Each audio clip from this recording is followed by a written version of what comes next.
Now, flight attendants are trained to notice some pretty important things about each passenger once they board the plane. Curious about what these are? Well, first and foremost, flight attendants are all about safety. So if you're following the rules and paying attention during the safety demo, you're already off to a great start in their book. But don't worry, they're not just looking for rule followers. They also want to make sure you're comfortable and have everything you need to enjoy your flight. One thing they notice right away is how much luggage you're carrying. If you're struggling to lift a heavy bag into the overhead bin, they'll probably step in and help you out. And if you're one of those people who insists on bringing a massive carry-on that barely fits in the bin, they might discreetly check to make sure you're not breaking any weight or size limits. Speaking of luggage, flight attendants can tell a lot about you from your suitcase. If it's covered in stickers from exotic locations, they might assume you're a seasoned traveler who knows their way around an airport. But if it's a beat-up old bag with duct tape holding it together, they might wonder if you're a first-time flyer or just someone who doesn't care much about appearances. Of course, one of the most important things flight attendants notice about you is how you treat them and your fellow passengers. If you're friendly, polite, and respectful, they'll go out of their way to make your flight as pleasant as possible. But if you're rude, demanding, and throw a tantrum when things don't go your way, they might not be as eager to help you out. And then some. They'll always take a sneak peek at what's on your feet, too. It's not because they're all secretly obsessed with shoes, it's actually for your safety. They check out your sneakers to see if you can quickly and easily run in case of an emergency. If you're planning to board a flight, you might want to think twice before rocking those high heels, unless you want to hear an emergency command to kick them off. Speaking of emergencies, flight attendants also like to look at whether you're a fit person or not. They do this just in case they need some physical assistance in the event of some bad, unwanted thing happening. And hey, if you happen to be a doctor, don't be shy about letting the crew know. You might just be a lifesaver. Now, let's talk about food and drinks, my favorite topic. Flight attendants are always happy to serve you, but they also notice what you order. If you ask for something that's not on the menu or request a complicated custom drink, they might raise an eyebrow. But if you order something simple and easy to prepare, like a glass of water or a bag of pretzels, they'll be more than happy to oblige. If you're planning to fly with your furry friend, make sure to prepare it for some attention from the flight attendants. Don't worry, they're just curious about your cute companion. And if your pet is a trained service animal and registered with the airline beforehand, they're good to go. Also, if you've paid for your pet to fly, make sure they stay cozy in their carrier for the entire trip. Flight attendants are also trained to notice any unusual behavior or potential red flags. If someone seems nervous or anxious, they'll keep an eye on them to make sure they're okay.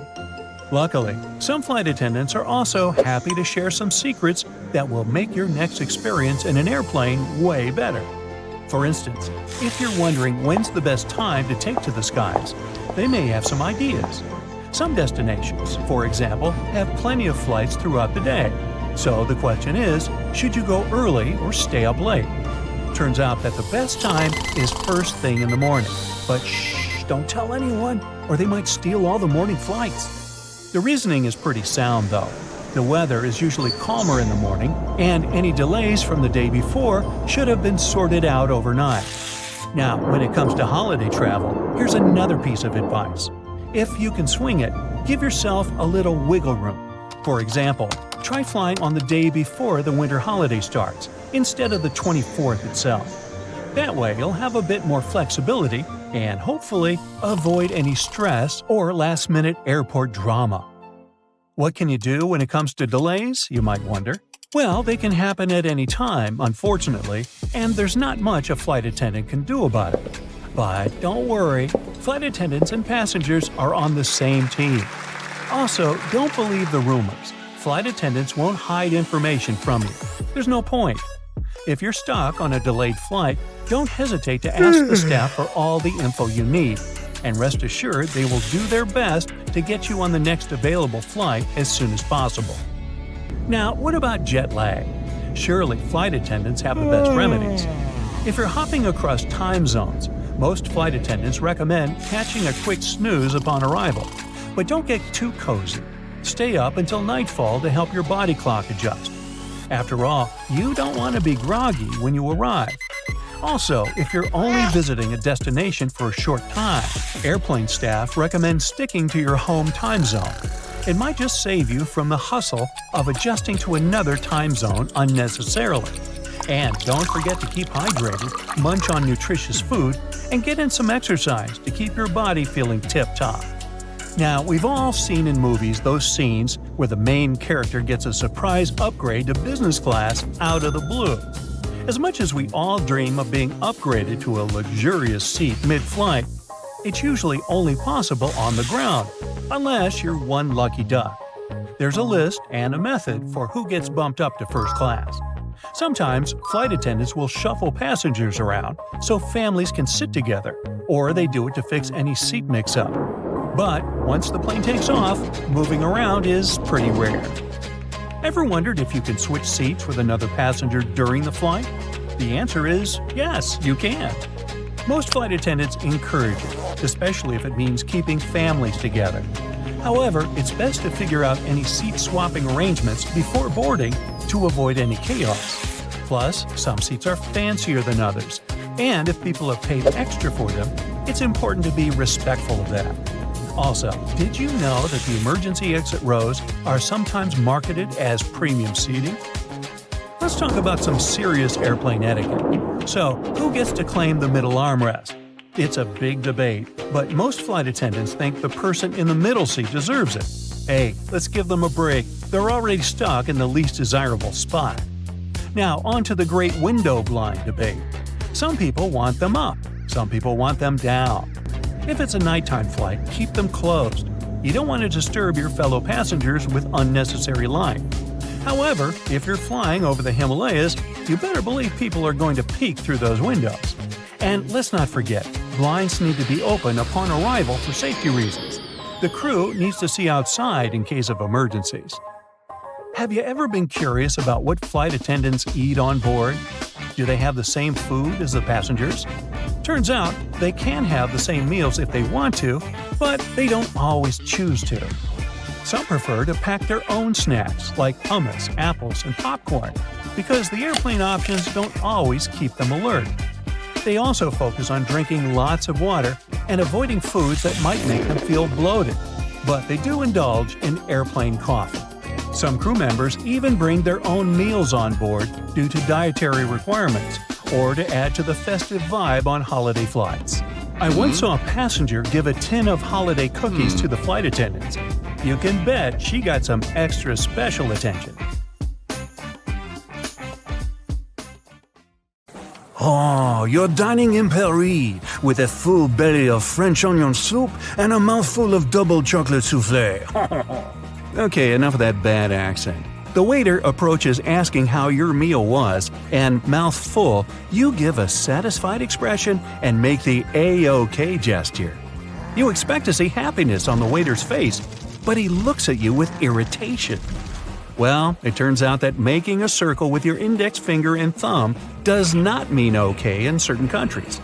In France, it means zero or worthless.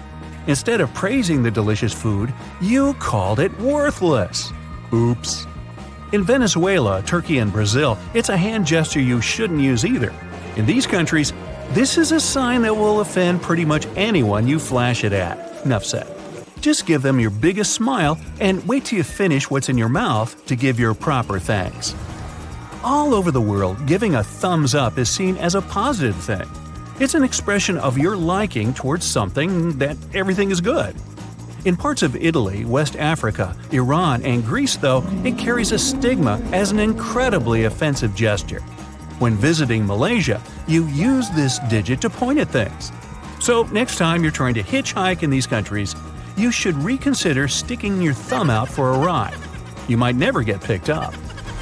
Trying to order two of anything, or showing someone the peace sign in the UK, Australia, or New Zealand is fine, as long as you don't have your hand the wrong way. Do this gesture wrong, and you're giving a very offensive hand signal, which isn't going to win you many friends. So, make sure that when you have your index and middle fingers pointed up in the V shape, your palm is facing outwards, and you'll have a great time, mate! Bowing is used a lot in East Asian cultures to greet each other and guests. The deeper the bow is, the more respect you are being given. Fortunately, most Japanese don't expect foreigners to understand the bowing etiquette right away. They'll generally also accept a handshake or a nod, but being familiar and practicing your bowing etiquette before going to Japan will impress all the locals. How low can you go? Using your index fingers is considered impolite in several European, Latin American, and African nations. It's particularly rude in China, Japan, and Indonesia when pointing at a person. The gesture might be taken as you singling someone out to blame or insult them. If you ask for directions in the Philippines, you might be left scratching your head, wondering where they're pointing. Don't be alarmed. The locals use their lips instead of raising their hands. When in doubt, wherever you are in the world, just gesture toward a person or place using your entire hand. You might think that sticking your pinky finger out makes you look fancy, but in China, it's frowned upon. This gesture is the same as giving a thumbs down and meaning that something is making you unhappy. When taking photos with others, you want to be respectful and don't want to make any obscene hand gestures. Two gestures to avoid, in particular, are sticking up only your pinky finger and pointing at something with a dirty object, like a used fork or a chopstick. Now, it's fun to eat with chopsticks, but you might accidentally cause offense if you put them down the wrong way. When you're in China, South Korea, or Japan, don't make the mistake of sticking your chopsticks upright in a bowl of rice. This is considered bad luck. Oops. If you have to put your chopsticks down, simply place them on the side or across the bowl instead. Likewise, when eating in South Korea or China, don't ask someone to pass you some food. In these countries, you have to join in the action and grab what food you desire, and you're not going to offend anyone if you take that last bite either. In some places, it's acceptable to blow your nose while at the dinner table. Not all of us are even prepared for the sudden trickle of the nose, but as long as you excuse yourself and turn away, everything is okay. Except if you're vacationing in Japan, China, or South Korea, where the chilies can make your nose runny very quickly. So never blow your nose in public.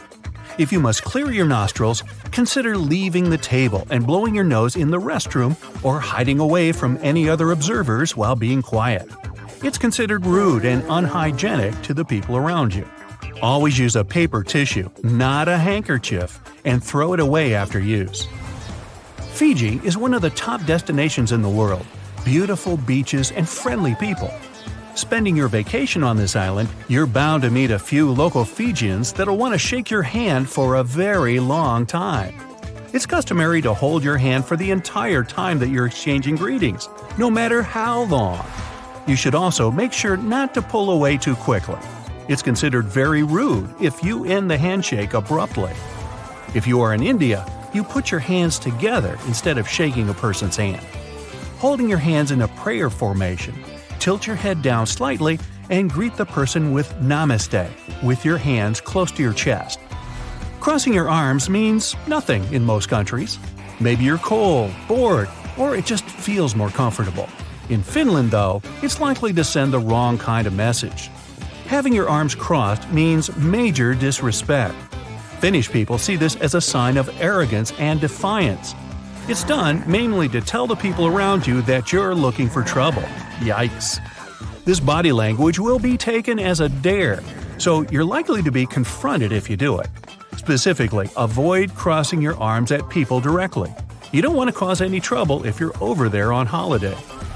It might be tempting to shake hands with a person as soon as you meet them in Russia, but if it's in a doorway, forget about it. It's not the end of the world if you forget this simple rule, but some Russian people consider it to be very unlucky. Step all the way through the doorway before you extend your hand for a handshake. This goes for restaurants, homes, shops, and just about anywhere else you can think of with a doorway. Avoid this simple mistake and you'll save yourself some trouble and bad luck. The head is the most sacred part of the body in Thailand, so patting anyone on the head can be seen as a serious offense. In the United States, patting or ruffling someone's hair is meant to be playful or even an indication that someone's done a good job. But in Thailand, it's best to keep your hands away from other people's heads to avoid disrespecting or making them feel unclean. It's also wise to not point with your toes, as feet are considered the dirtiest part of the body. While on holiday, the last thing you want to be doing is insulting people. Looking at your watch in the middle of a conversation can be considered extremely rude in the Middle East. It looks like you're in a hurry to get away from the person you're talking to. Even if you've got an appointment for something, you don't want to be rude. Let the conversation run its natural course before checking the time. In Arabic culture, once communication has started, it must take its time. Get it?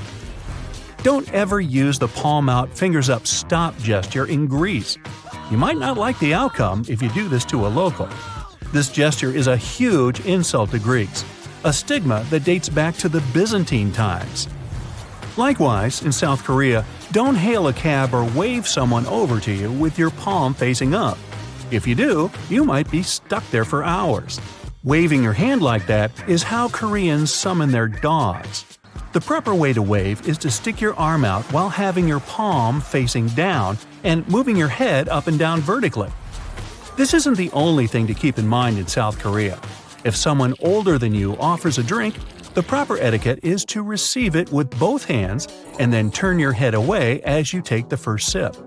It's a show of respect, and respecting one's elders is taken very seriously in South Korea.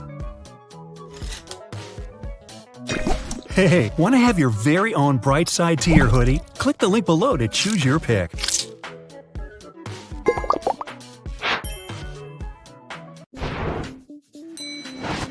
That little yellow hook you can see from the airplane's window if you're sitting next to the wing is there to help you in case of an emergency landing. Inflatable slides can only be deployed from the emergency exit doors in the front and the tail of the plane.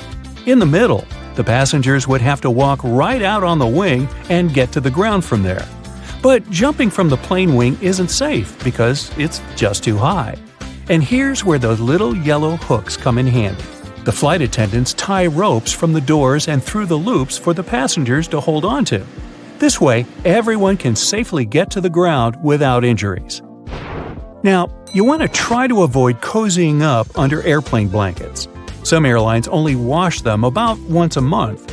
Better use your own travel blanket, a scarf, or a jacket, and always remember to wear your shoes while walking around the plane. That carpet on the floor can't and won't be cleaned to perfection between flights. It's just too much time and effort for the cabin crew.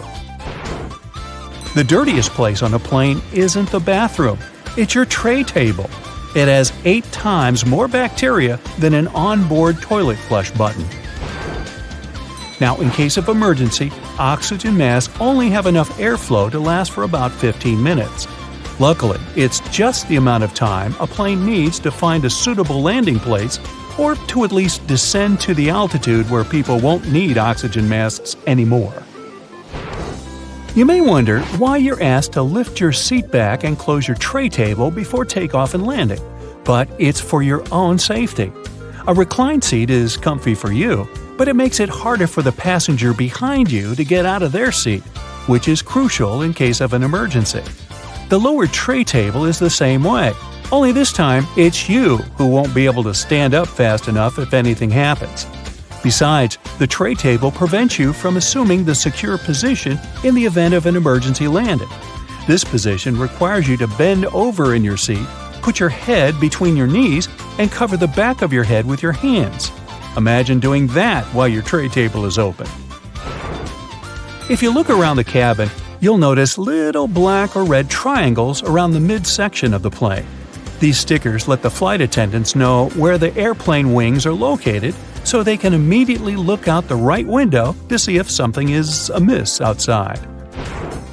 You shouldn't lower the window shades while taking off, taxiing, or landing for 2 reasons. First, The flight attendants must always be able to monitor the situation outside, and open shades help them with that, obviously. Second, if something's gone wrong on board the plane while it's on the ground, for example, a fire, the ground crews won't be able to see it and evaluate the situation before going in unless the windows are open. That tiny hole you see at the bottom of any airplane window isn't there to scare you nuts. In fact, it helps keep the pressure from the inside and the outside of the window equalized.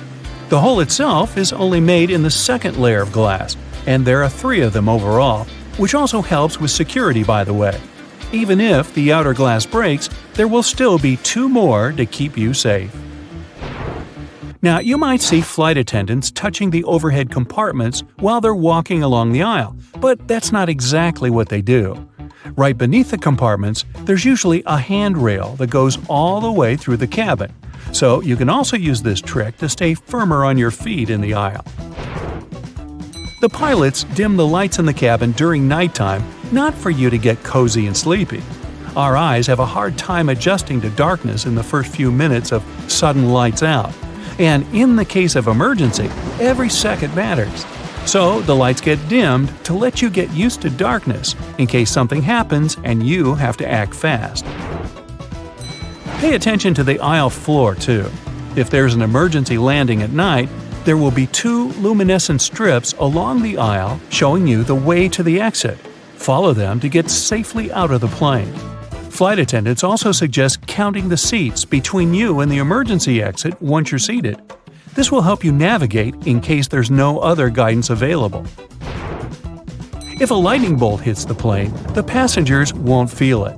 The entire aircraft is covered with aluminum coating that conducts electrical current and doesn't let it inside. This protection is tested using a lightning simulator.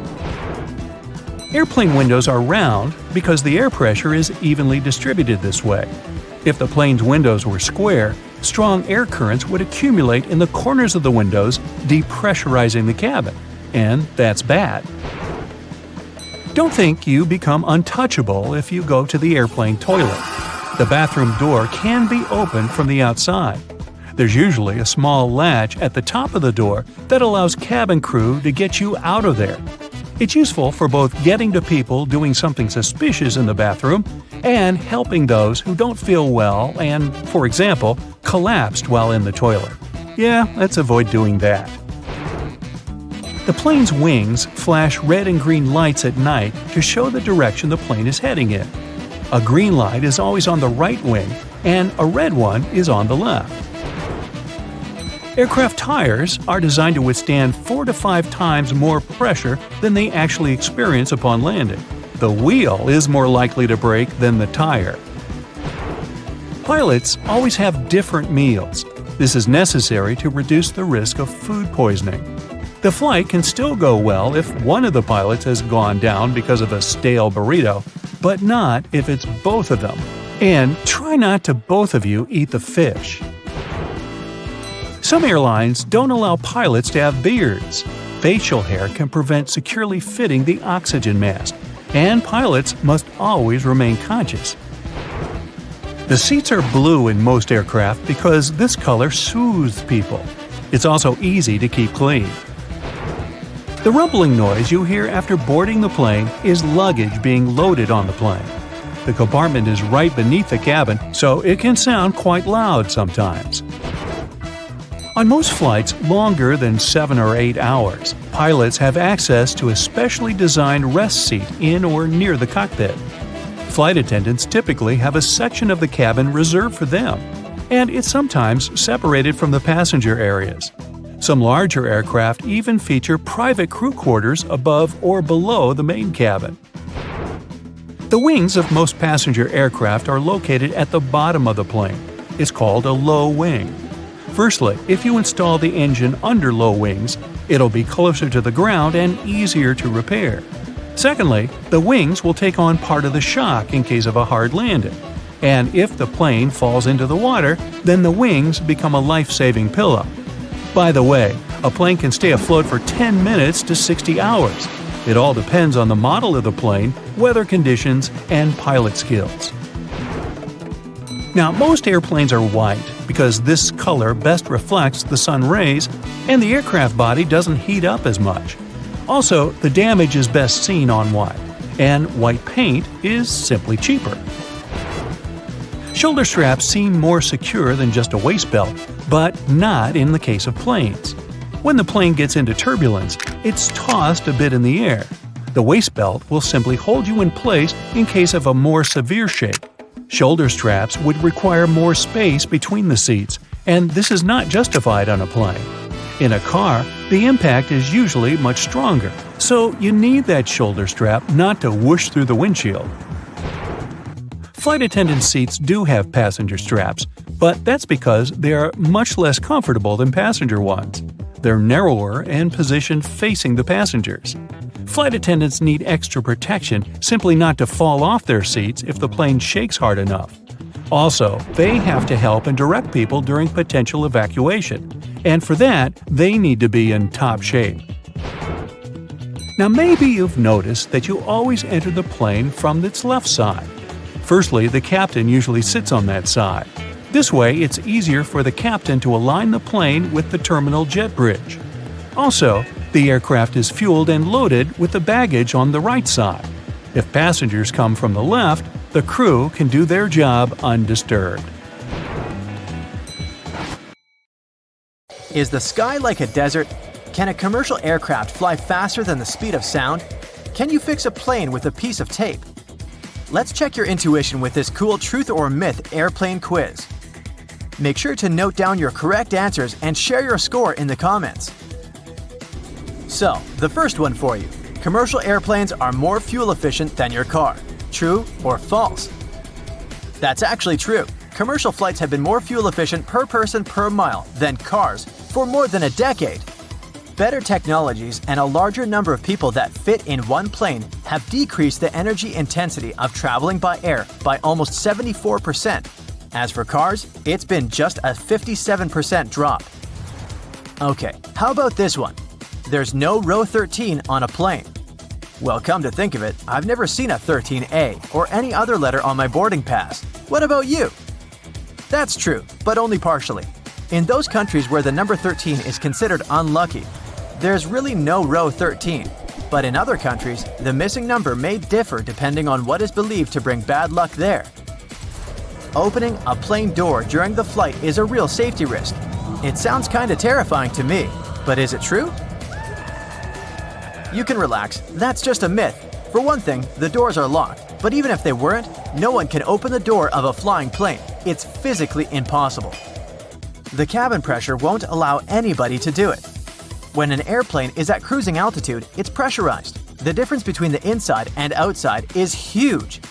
In other words, the pressure inside the cabin pushes on the door and doesn't allow anyone to open it from the inside.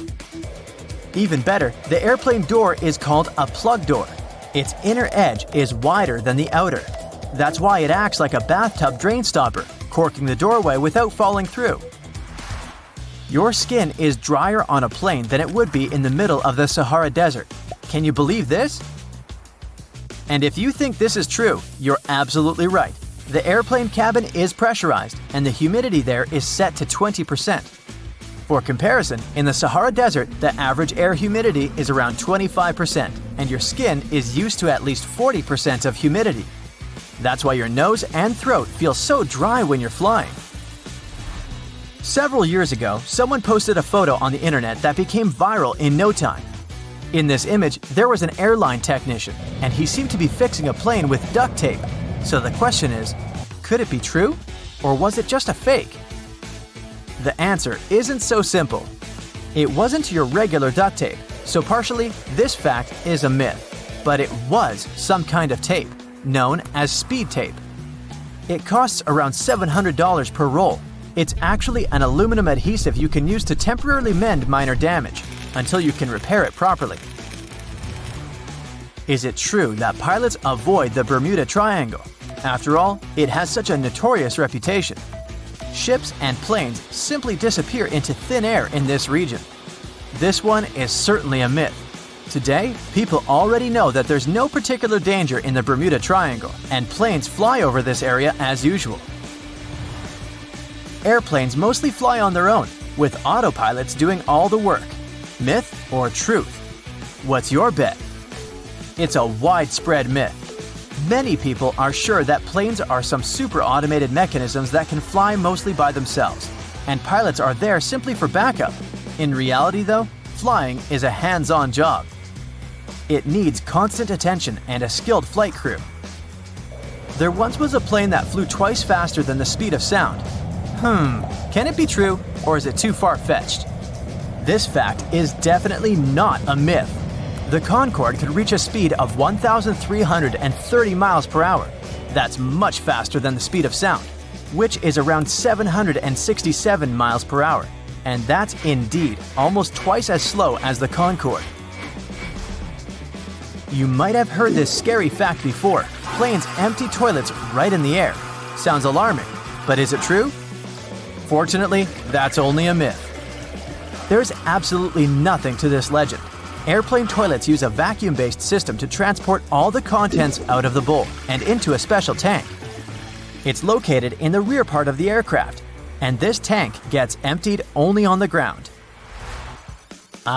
This is a tricky one. When a plane is flying towards the east, it can reach higher speeds.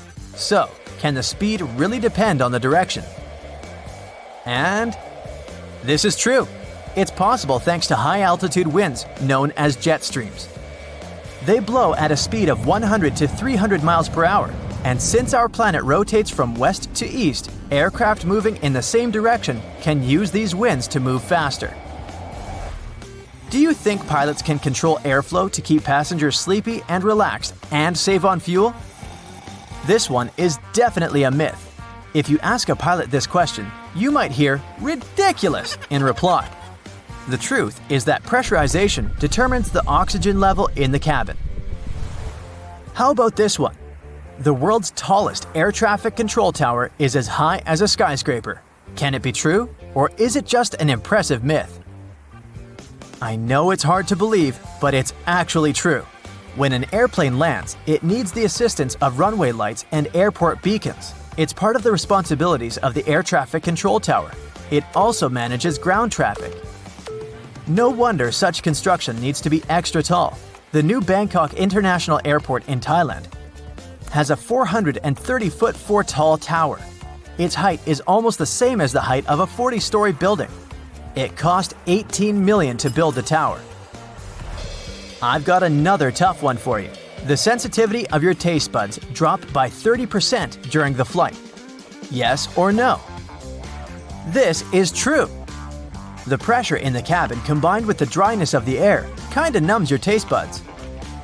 But the most curious thing here is that this mostly affects salty and sweet flavors. If you're served something spicy or bitter, you can still taste it as usual.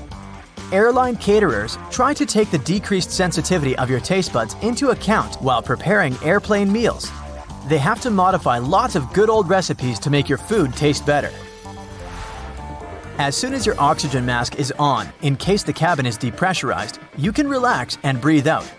You can still use it till the end of the flight. I wish it was true, but is it? Sadly, it's a myth. Passenger oxygen masks usually provide enough air to breathe normally for 10 to 15 minutes. In other words, it's just a temporary solution. But in most cases, this time is enough for the plane to go down to the altitude of 10,000 feet.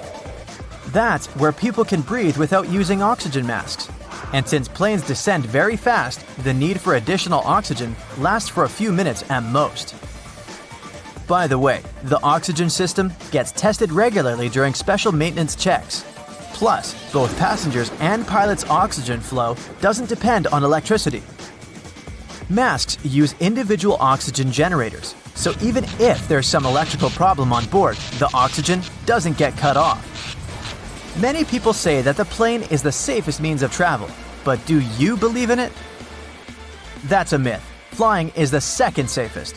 Studies show that the elevator is safer. Unfortunately, it won't be able to take you to the Bahamas. Okay, this last one was kind of a joke. Statistically, planes are indeed the safest way to get to your destination. So, how many correct answers did you have? Tell me in the comments below. Me, 8. Duh. You check into your hotel room, Connect to Wi-Fi, jump on the bed, and post 15 photos of your new window view. When the initial surge of excitement is gone, you notice a suspicious blinking light on your big TV. Could it be that someone is watching you? Or have you just seen too many spy movies? Well, hidden cameras come in all shapes and sizes. Large ones are easy to spot, but the small ones can be really sneaky and inconspicuous. They can be hiding behind furniture, in decorations or vents, and anywhere else you'll have trouble noticing. There are even special cameras that can be hidden in everyday movable objects like alarm clocks, picture frames, vases, and lamps. Check to see if these objects are facing at a strange angle or if they're positioned to get the best view of your room or bathroom. The easiest way to spot a hidden cam is to look for the lens reflection because all cameras come with lenses. Turn off the lights and slowly scan the room with a flashlight, laser pointer, or a special wireless spy cam detector. It comes with infrared scanning lights and one illuminating light. When you find a reflective red spot, you gotta turn on the flashlight to help check if there is a hidden camera. Definitely check the vents along with any other holes and gaps in the walls or ceiling. Some advanced detectors even show you what the camera is seeing, making it way easier to spot and disable. The detectors only work on cameras that are turned on and working normally though. Your mobile phone can also help you find some hidden threats. Turn on Bluetooth and walk around. See if any unknown devices pop up on the screen. Another idea is to install a network scanner app that shows all devices that are connected to the Wi-Fi network you're using at the hotel. When it's done scanning, study the list for devices called something like IP camera or cam. Plus, you can put your phone on selfie mode, turn off the light and close the curtains, and look around the room slowly while focusing on the screen. Keep an eye out for purple or white lights on the screen. You can play detective some more and call your friend or family member and start walking around your room. Secret cameras should emit a sort of radio frequency. It will most likely interfere with your phone call signal. If you start hearing any weird noises while you're on the phone in a certain area of your room, make sure to inspect it carefully. Check out the light switches, electrical outlets, lamps, and other objects you normally wouldn't pay attention to. If they look a bit crooked, have a hole, or seem misplaced, it could be a sign that someone tampered with them. Many spy devices need wires, and whoever installed them had to hide those wires, often behind the vinyl baseboard. That's why the place where the floor and the wall meet is another area you should check. Ridges, bumps, or discoloration could be a sign there's a microphone hiding there. The same goes for spots on ceilings and walls, even if they're not larger than a coin. If you do find a hidden camera or something looking suspicious, don't shy away and let the hotel administration or your booking service know about it. Don't try to touch or move the device yourself. If the hotel denies everything, contact local law enforcement. After you've scanned the room for cameras, check out the mirrors. Someone could be watching you from the other side. First, see if the mirror is built into the wall or can be adjusted. If the mirror is semi-transparent, it will be built into the wall. You can do a simple test to check the mirror. Press your fingertip against the glass and push firmly enough to leave a fingerprint as you move your finger away. Study the fingerprint. If there's a small gap between the print and the mirror where the glass should be, then it's just a mirror. On a semi-transparent mirror, there will be no gap. Another way to check if your mirror is semi-transparent is simply to tap the glass. If someone is watching you from the other side, the mirror will make an empty sound. A double mirror needs a brighter light on the other side than on yours. Get close to it and cup your hands around your eyes. Do you see some light behind the mirror? If so, you might have an unwanted audience. Before you leave your room or go to bed, make sure every door is securely locked. By every door, I mean not only the entrance to the room, but also the door leading to the terrace, if you have one. You can bring a portable door lock with you for extra security if you're staying in. You could also start a little DIY project and wrap a belt or a bag strap around the arm that pushes the door shut. Buckle it up and wrap it around several times for an extra layer of protection. Another idea for when you're about to nap or go to sleep is to build a pyramid of stuff by the door. Glasses and mugs will do perfectly. If someone tries to get inside while you're sleeping, there'll be some serious noise. Intruders prefer to keep it low-key, so they're highly likely to give up on robbing you straight away. If you travel with some valuables and don't feel comfortable leaving them around the room, you could put them in the safe inside your room. But because those safes use passcodes instead of physical locks, someone from the hotel has to know the master code to unlock it, just in case. So, you can bring your own safe with you instead. You can find the ones looking like books on Amazon, for example. They're made of strong metal and textured paper. They come with a combination lock and have enough room to fit your passports, cash, and jewelry. In case you have to leave your laptop in the room and want to make sure no one plugs in a USB drive to steal your data, here's what you can do. Leave a bottle of water or some other item next to the USB port. Measure the distance. Let's say it's 1 thumb length away. For someone to plug in their device in the laptop, they need to move the bottle. You can take it one step further and drop a pen parallel to the laptop under a certain angle.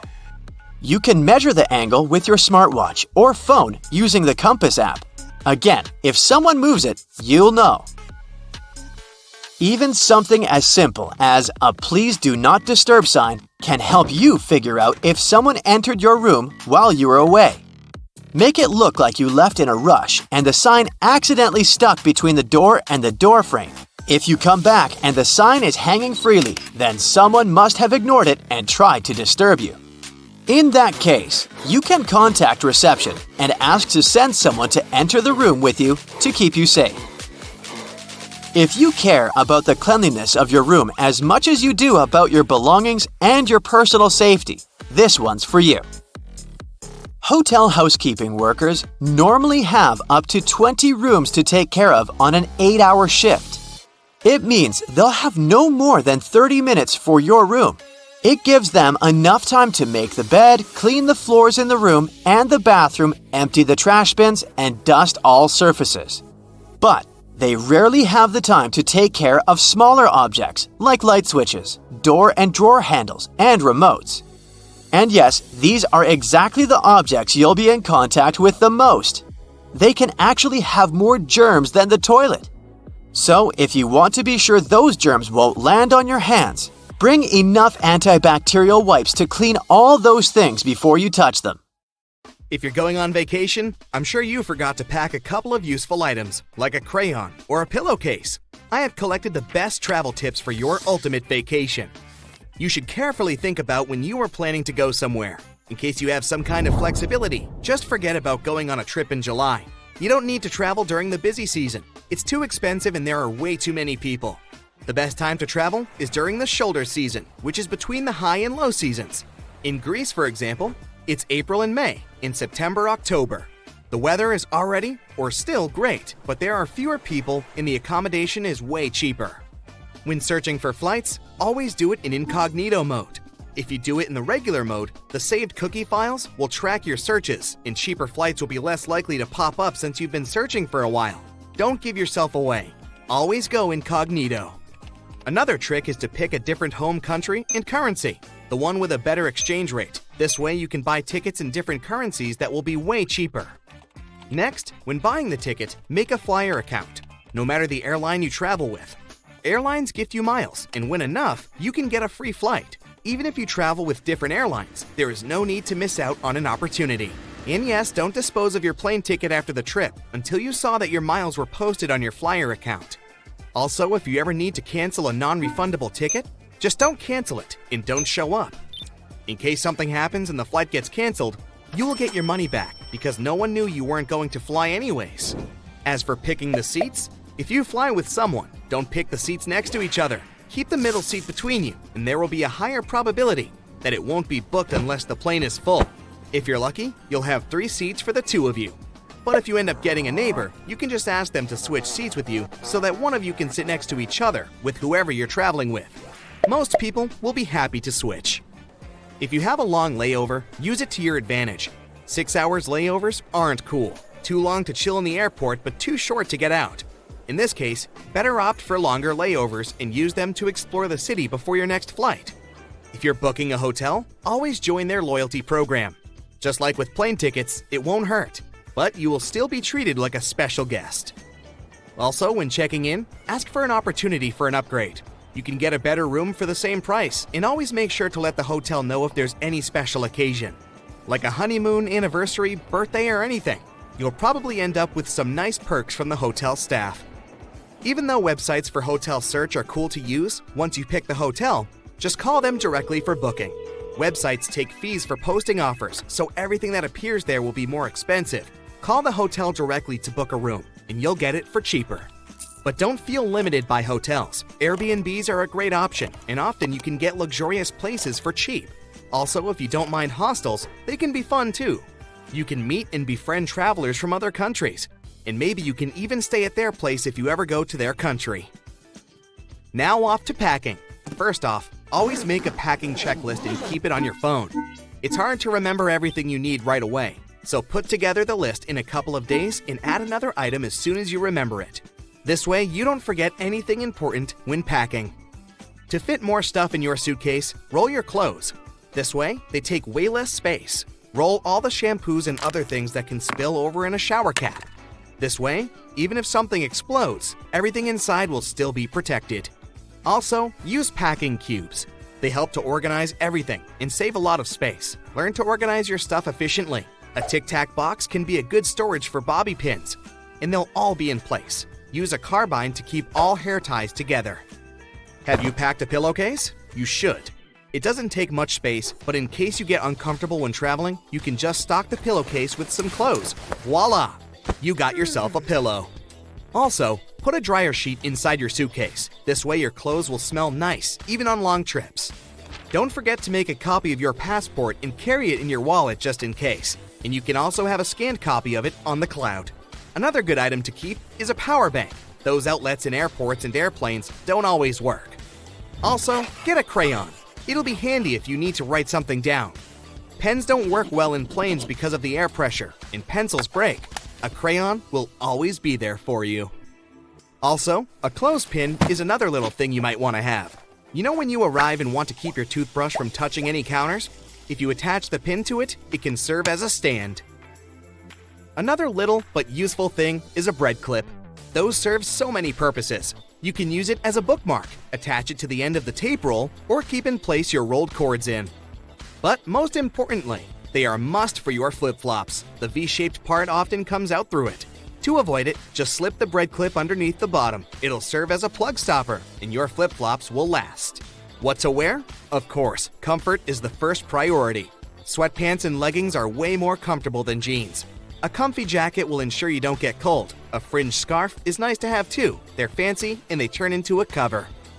Also, make sure you're wearing compression socks. They will spare you from feeling swollen during the trip.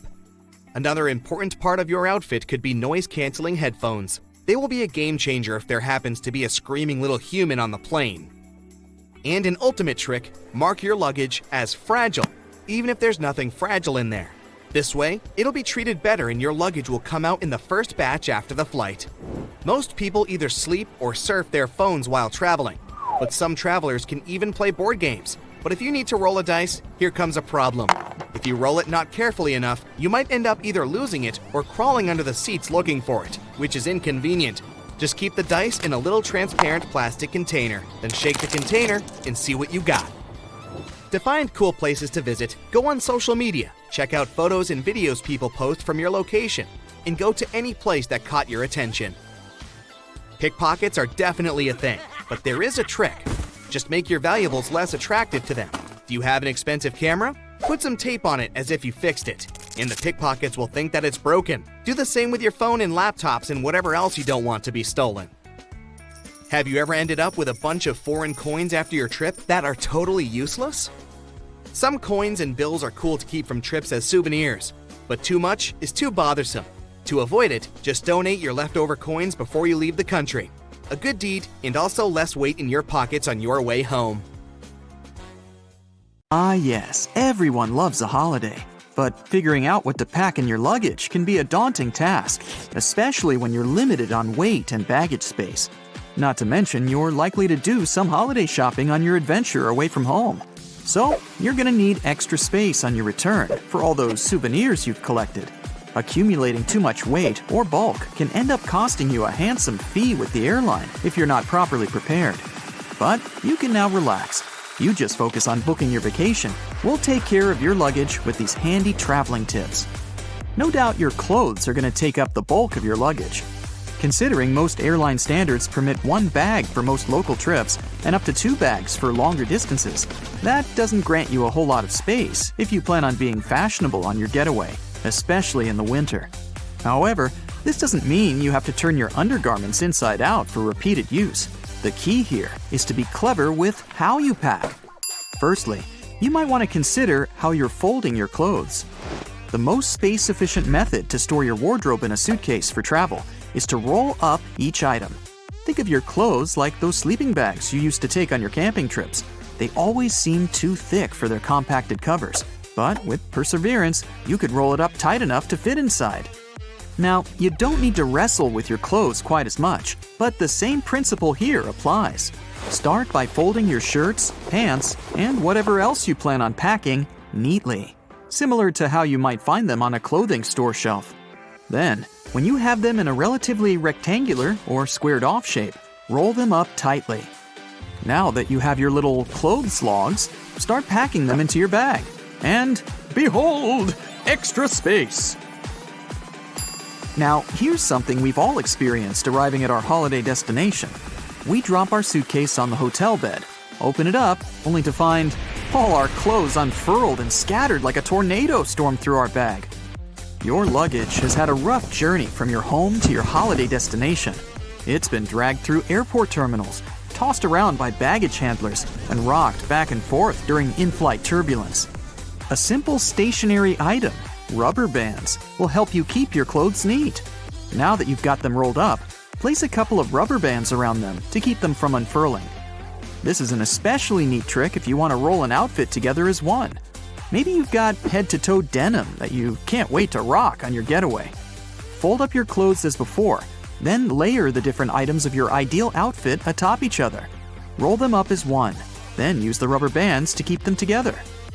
You can preemptively decide your day-to-day outfits before you even board the plane.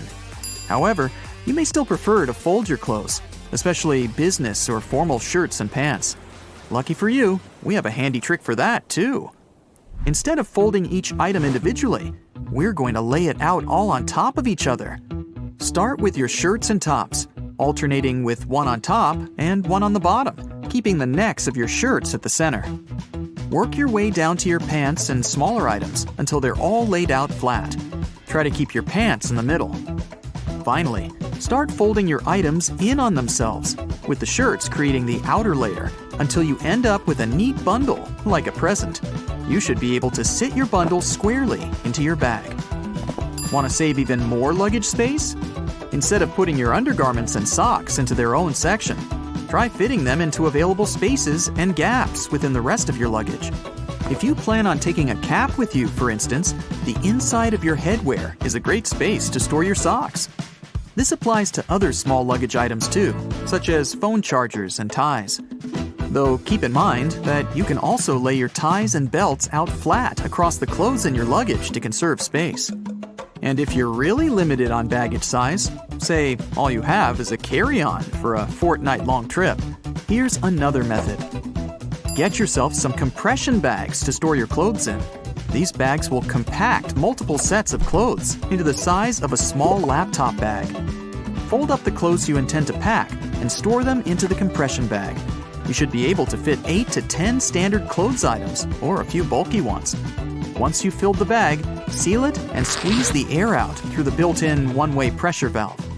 The easiest way to do this is either by rolling it, and you should be pretty good at rolling your clothes by now, or by using your knees to apply pressure. You should be able to fit 2 to 4 of these compression bags in your standard carry-on suitcase, which is especially helpful if you want to save money by avoiding checked-in luggage. And you can take even more clothes on board with you if you stick them into a pillowcase. The best thing about this tip is that it also doubles as a comfy pillow for you to rest your head on during the flight. If you do have a bit more space to spare, another great way to keep your stuff organized is with packing cubes. It might not be as space efficient as compression bags, but a lot of travelers prefer them for tidier and well-organized packing. You might like to divide them by outfits or clothes types, such as one for pants and one for tops. You can easily purchase packing cubes from most online retail services and travel and camping stores. There are also packing cubes specially designed for one or more pairs of shoes. This is a great way to compact the space your shoes would otherwise take up in your luggage, and to keep your clean clothes from coming into contact with your footwear. Nobody wants their tops to smell like feet, right? If you're still struggling to bring all your items with you inside your suitcase, there are a couple more tricks that you can use for that extra bit of weight without the extra cost.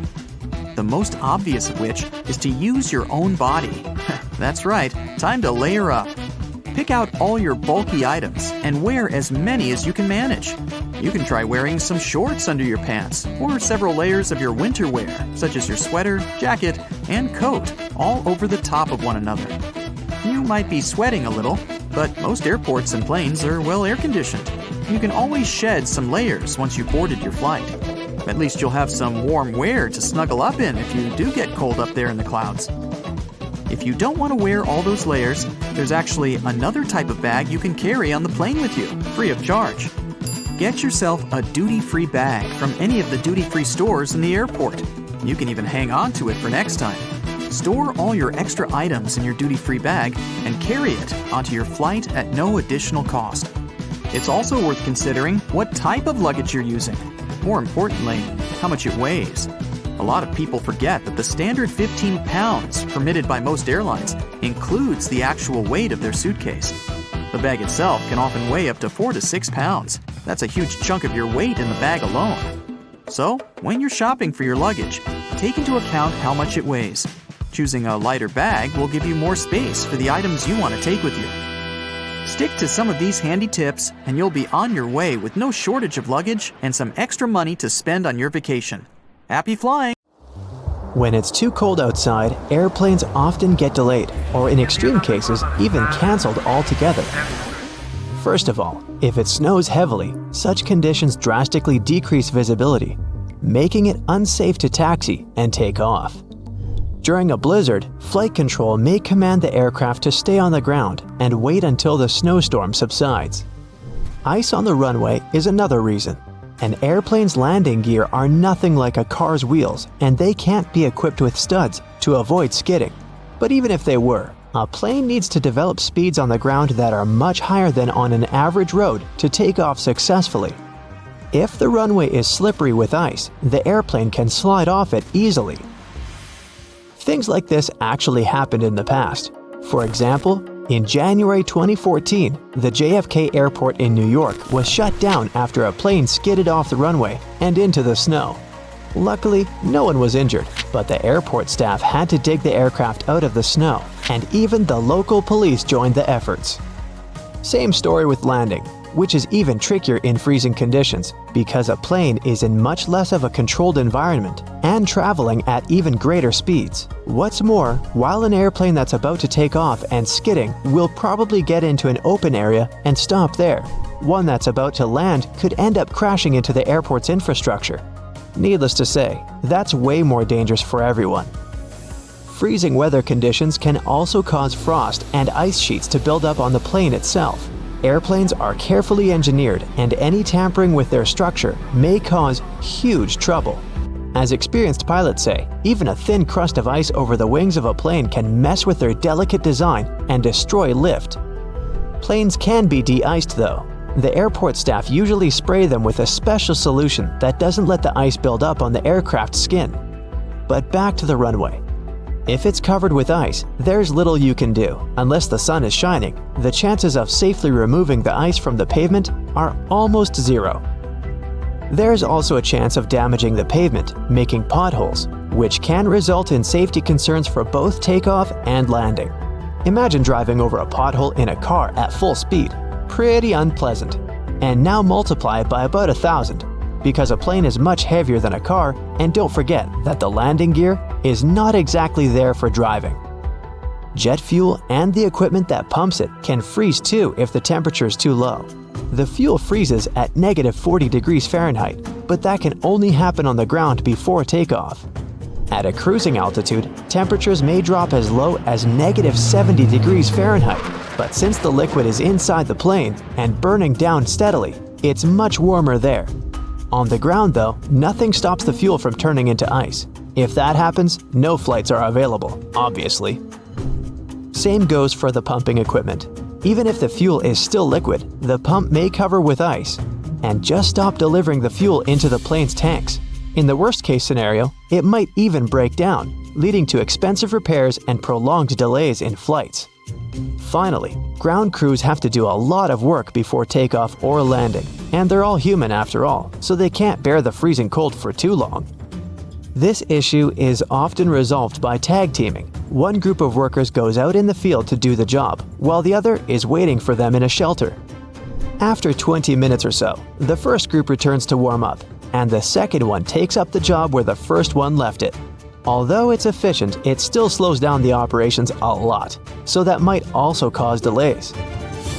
But despite all the trouble freezing weather can cause, it's actually more beneficial for a plane than extreme heat. Cold air is denser than hot, so planes gain more lift and stay truer while in the air. They're more easily controlled in flight too. Air molecules are slower and closer together, creating a steady flow of air around the wings and cockpit. At high altitudes, the air naturally becomes thinner as the air molecules spread out and become more scarce. That's exactly why planes can't get to the upper layers of the atmosphere. There's just not enough air there to create sufficient lift. The same happens when it's too hot down on the ground though. Air molecules get faster and spread out, meaning the plane's wings don't have as much air to push off and get into the flight mode. To take off in extreme heat, a plane has to move much faster to generate enough air resistance and lift. But to move faster, the plane needs its engines to work better, and that's also impossible when it's too hot. As the air gets thinner, the amount of oxygen decreases too. And jet engines use oxygen in the atmosphere for combustion. When they lack this crucial element, they can't convert enough energy into thrust, meaning slower acceleration and worse energy output overall. So the problem is that the plane has to have a longer runway distance to build up enough speed and lift to take off, but it can't because its engines are not working to the best of their ability. This usually doesn't cause trouble, but only up to a point. When the temperatures on the ground level reaches about 120 degrees Fahrenheit, some flights can get cancelled because it's simply dangerous for them to try and take off.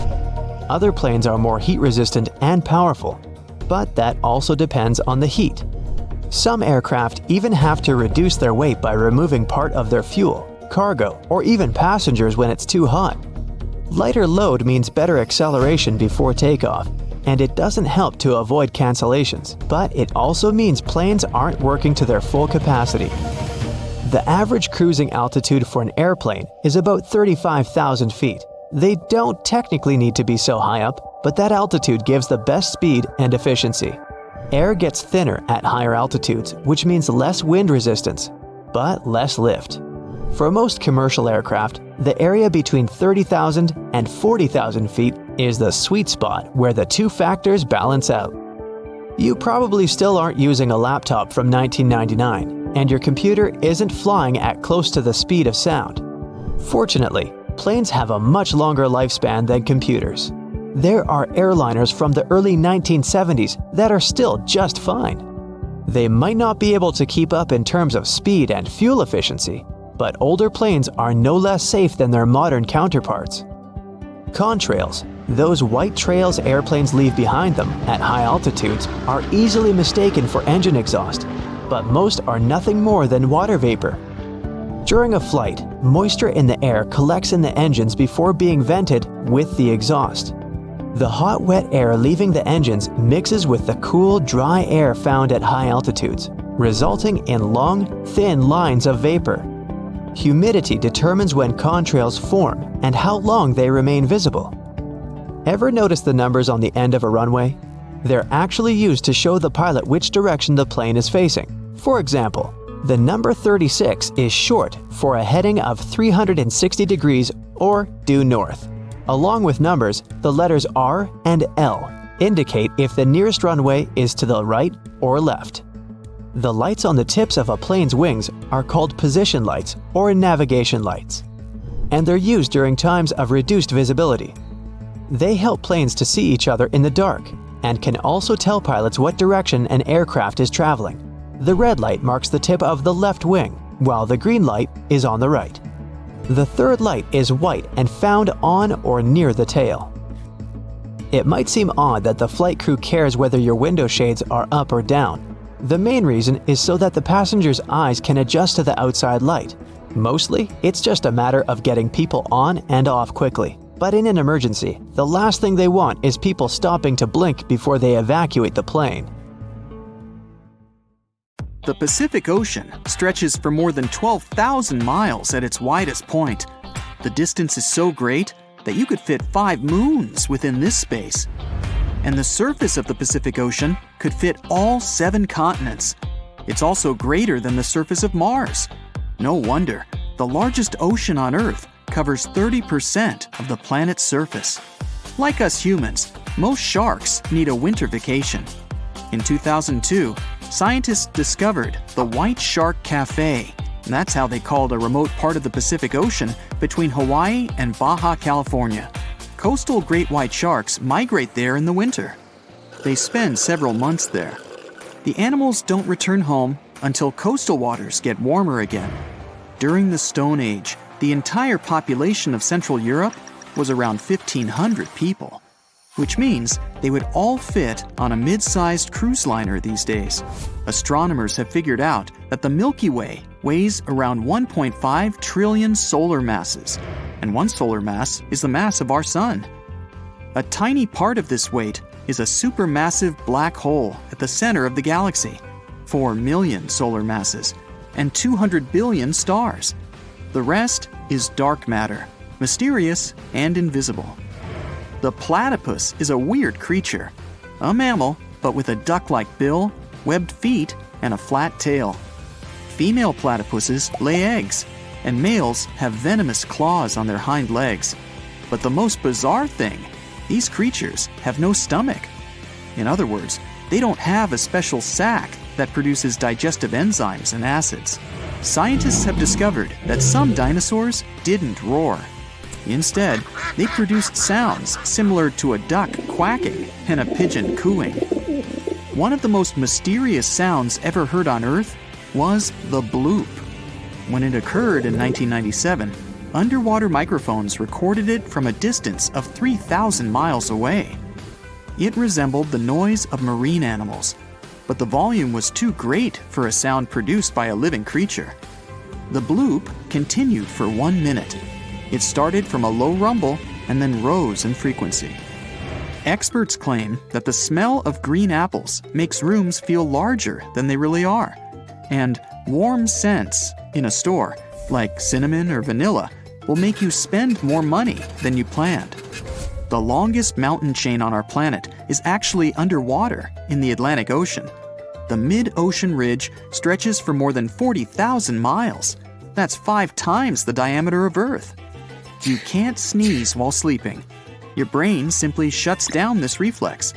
If something like dust or animal hair triggers the need to sneeze, you have to wake up first. Luckily, you can easily fall back asleep after that. The longest TV ad ever was put together and shown in Brazil in 2018. It was made up of hundreds of short clips. The ad continued for 14 hours and even got to the Guinness World Records. It's also supposed to run online forever. If all sheets of Arctic ice and glaciers melted at the same time, the sea level would rise to the height of a 26-story building. Under black or UV light, ripening bananas look bright blue.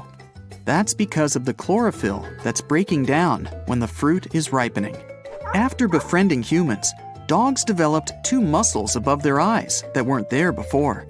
It helps pooches maintain better eye contact with their owners and makes their face more expressive. Those big puppy dog eyes that scream, "Adopt me!" Yep, that's the relatively new muscles in action.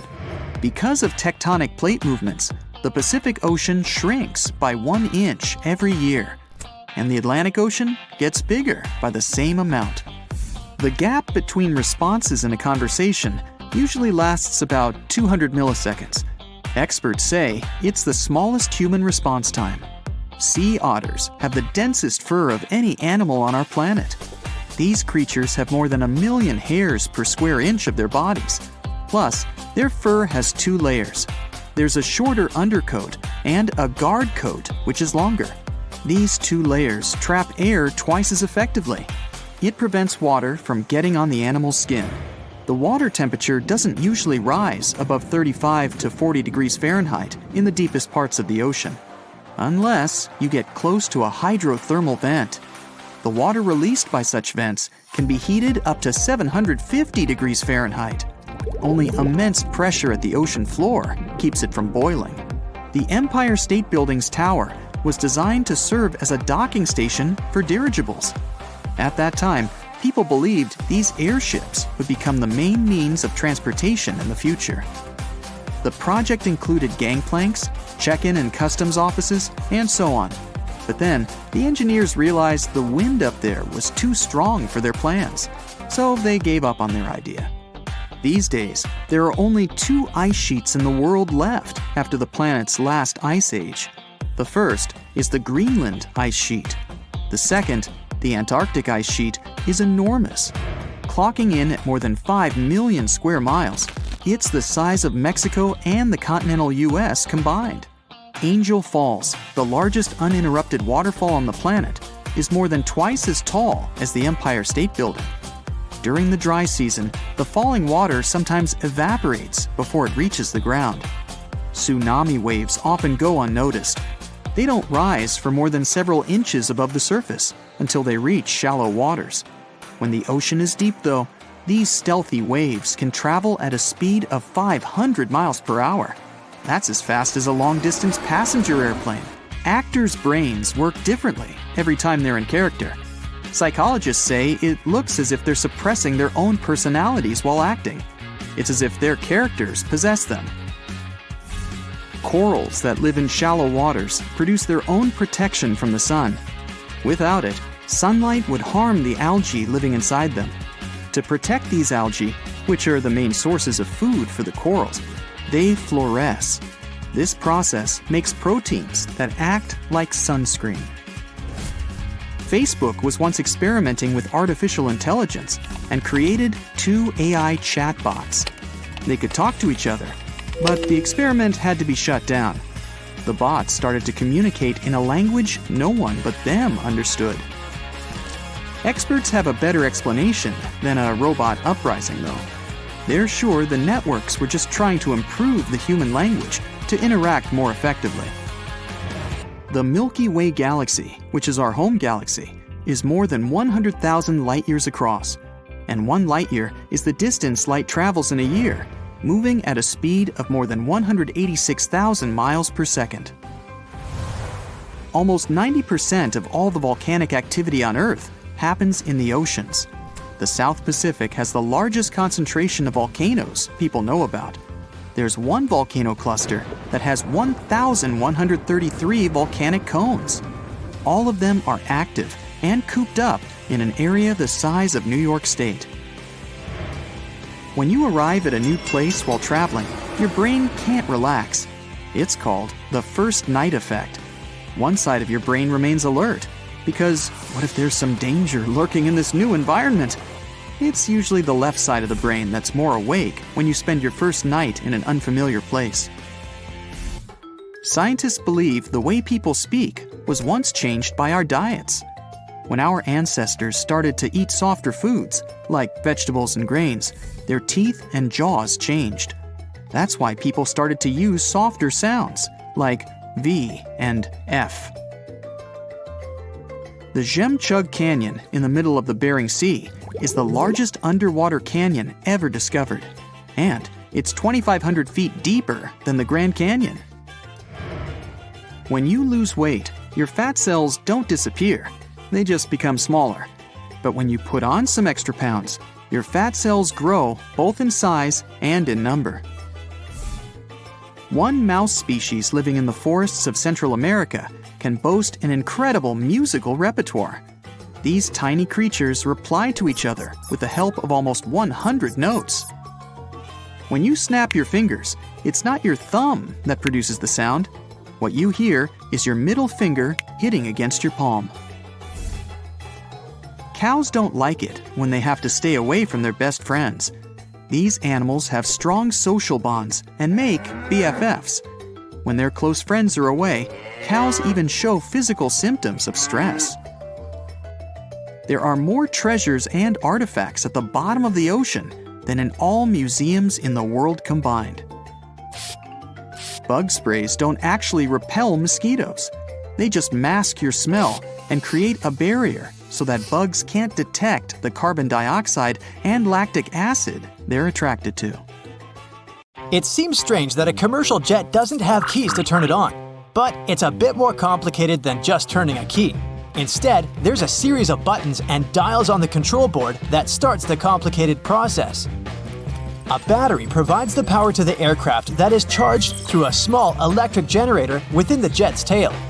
Airflow gets in and moves into the jet's engines to keep them cool. A reserve power then warms the turbines by turning them slowly until they start spinning at the right rate. Then, the engines can be turned on, one at a time. With up to 4 engines on a commercial jet, this entire process can take up to 90 minutes. Planes don't have keys to lock the doors either, but when they sit idle, jets have security guards constantly monitoring them.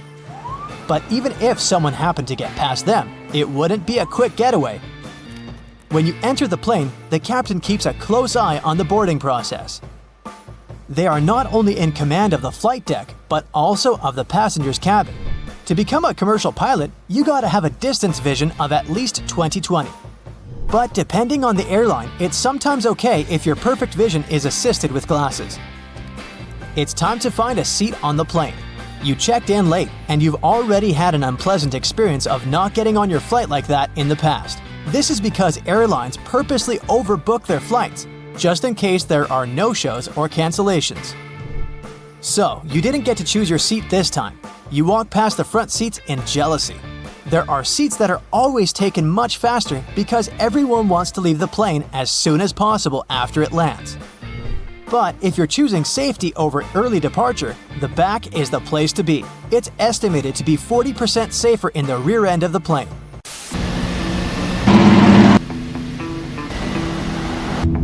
Maybe you prefer to drive instead of flying? The chances of something dangerous happening to a plane during a flight are 1 in 11 million. Compare it to the likelihood of a car accident, which is 1 in 5,000. You've been placed at the emergency exit. Excellent, more legroom. Over the past 30 years, legroom has been decreasing more with every year. Up to 5 inches on some airlines. No, you haven't been getting taller. The reason behind this is the more people they're able to fit in, the more money the airline makes. Airlines don't build their own aircraft and use factory-made planes. From there, each airline will determine its own seating structure. This is also why the seats don't line up with the windows. But it doesn't matter. You have the best seat, although it's always a bit concerning when sitting next to an emergency door. What if you accidentally knocked it while asleep and opened it? Relax, it's actually impossible to open these doors while flying. The air pressure inside pushes against every square inch of the cabin. On the door itself, this pressure equates to 1,000 pounds across every square foot of the door. But even if you somehow developed Hulk-like strength in your sleep, you still wouldn't be able to open it as there's a series of electrical and mechanical devices that latch it closed. The extra measures are important as the moment the door opens, the entire cabin temperature would quickly drop, and that drastic change in pressure would weaken the plane's structure. It's time for takeoff, and they've asked you to turn your phone off. Should you really? 10% of people have admitted that they don't turn theirs off and don't even set them to airplane mode. Cell phones can cause issues, but they don't disrupt the electronics as you might believe. There is a genuine concern that while you're flying in the air, your phone can receive signals from multiple towers on the ground, providing stronger distractions for the pilots. So let's make their job a little easier and turn it off.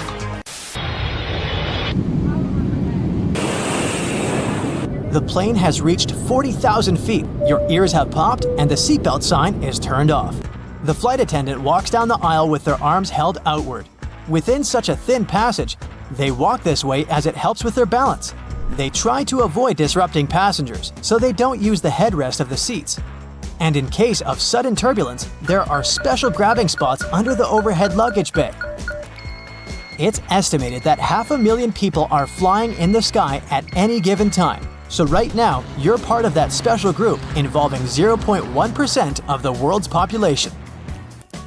You look out the window and notice the white wings. Planes are painted white and other lighter colors as well to help reflect solar radiation. This avoids damage from the sun by reducing the amount of heat the plane receives. We'll be experiencing some turbulence. But further in the distance, dark clouds approach and the plane is heading towards a thunderstorm. Since it's made of metal, it has to be a big electric conductor, right? Thankfully, jets are fitted with an aluminum shell that conducts electricity very well. The cabin's interior is completely shielded from lightning, protecting electrical systems and leaving us carbon-based mammals unhurt.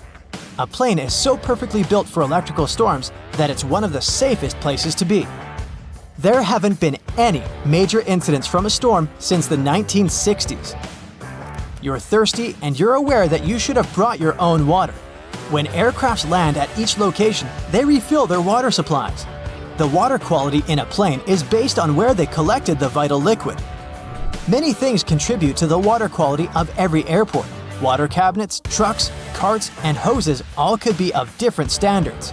In 2019, an airline water study found that most airlines weren't providing clean water, so the general recommendation is to only drink water from a sealed bottle and avoid even tea.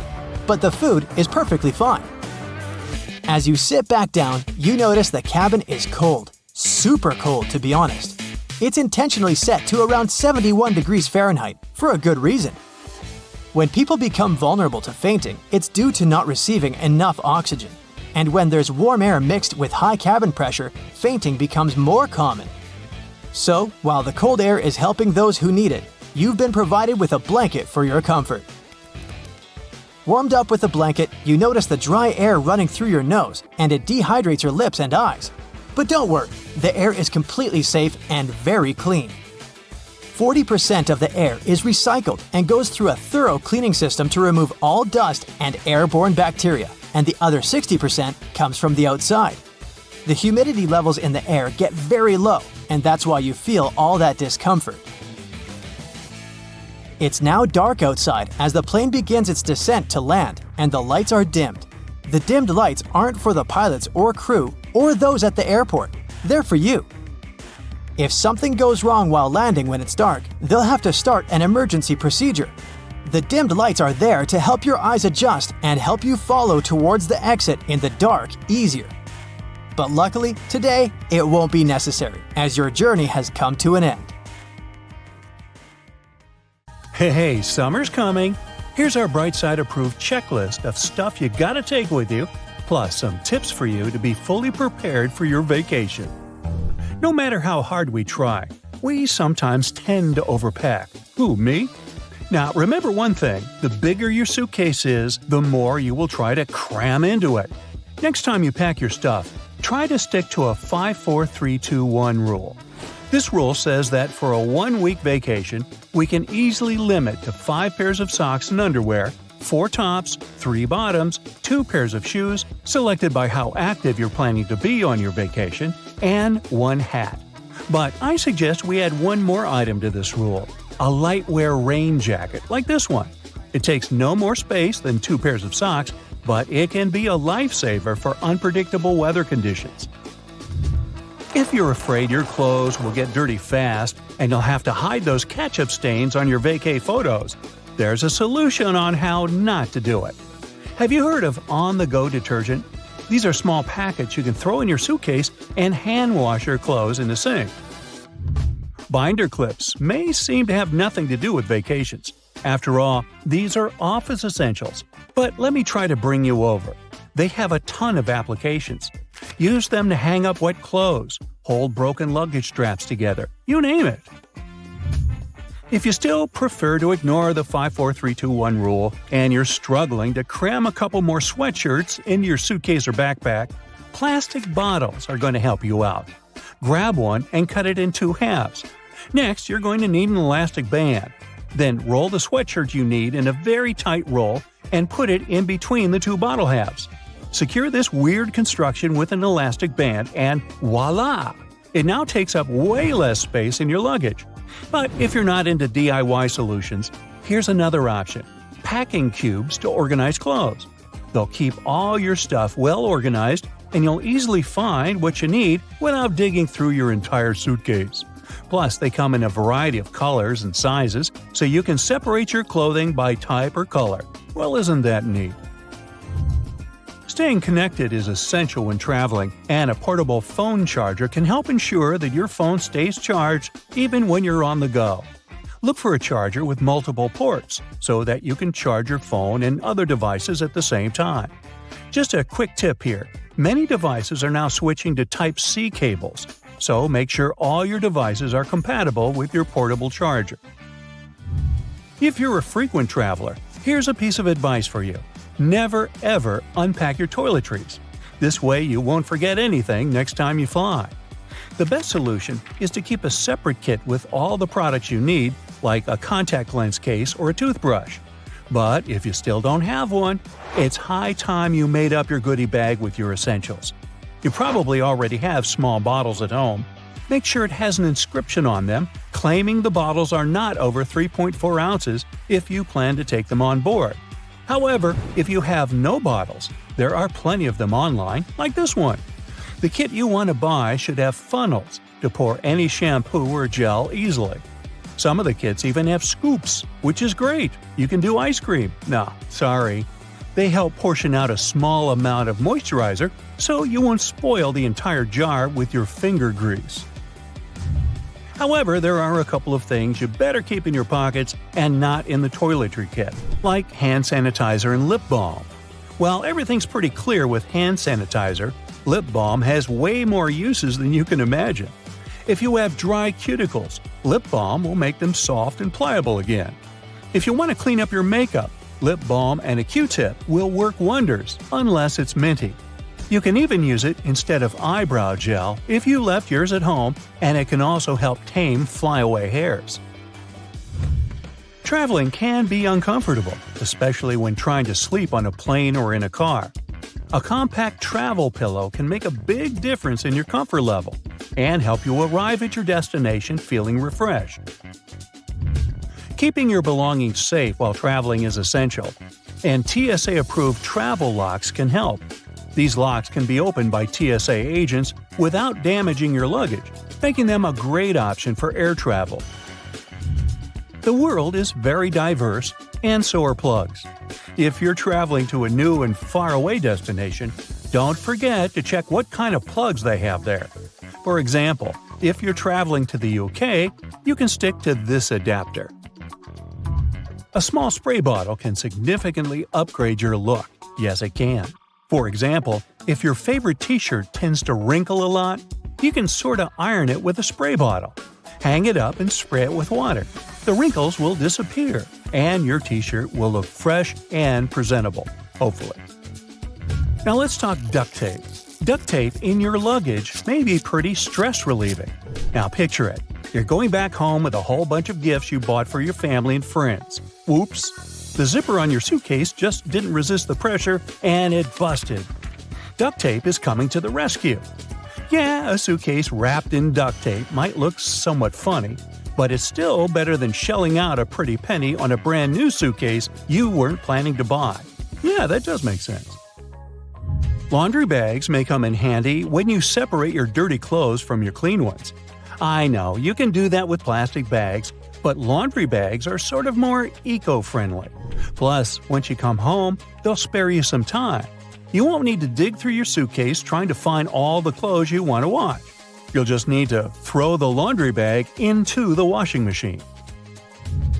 If you're traveling to the seaside, you might want to consider grabbing a quick dry towel like this one. They're usually made of microfiber that dries much quicker than regular cotton.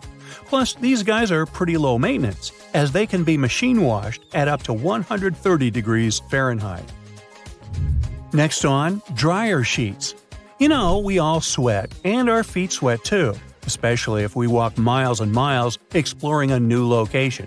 So, when you return to the hotel and take your sneakers off, just put a dryer sheet in each sneaker. It'll absorb the odor, and your sneakers will be ready for more adventures.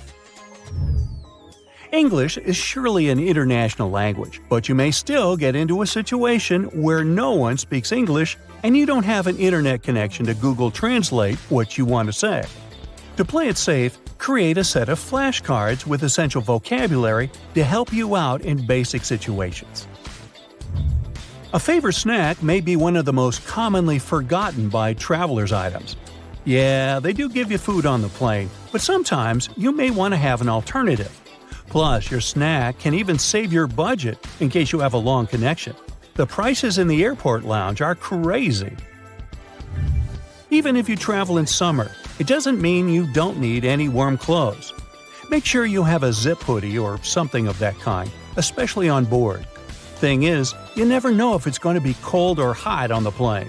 Sometimes it gets pretty stuffy in there, but it can also be freezing cold. Airplane blankets, as well as tray tables, are swarming with germs, so it's better to have your own clothes to keep warm. As for tray tables, I doubt you can bring your own on board, so just don't forget to clean them with an antibacterial wet wipe. And have a safe flight. Let me continue my world tour, and now we're heading straight to Europe. Let's start our journey in Greece, a place with thousands of years of history. Even in modern days, there are still ancient ruins there that are being carefully preserved, and it's an interesting ride. The airport of Athens has a built-in museum with ancient artifacts.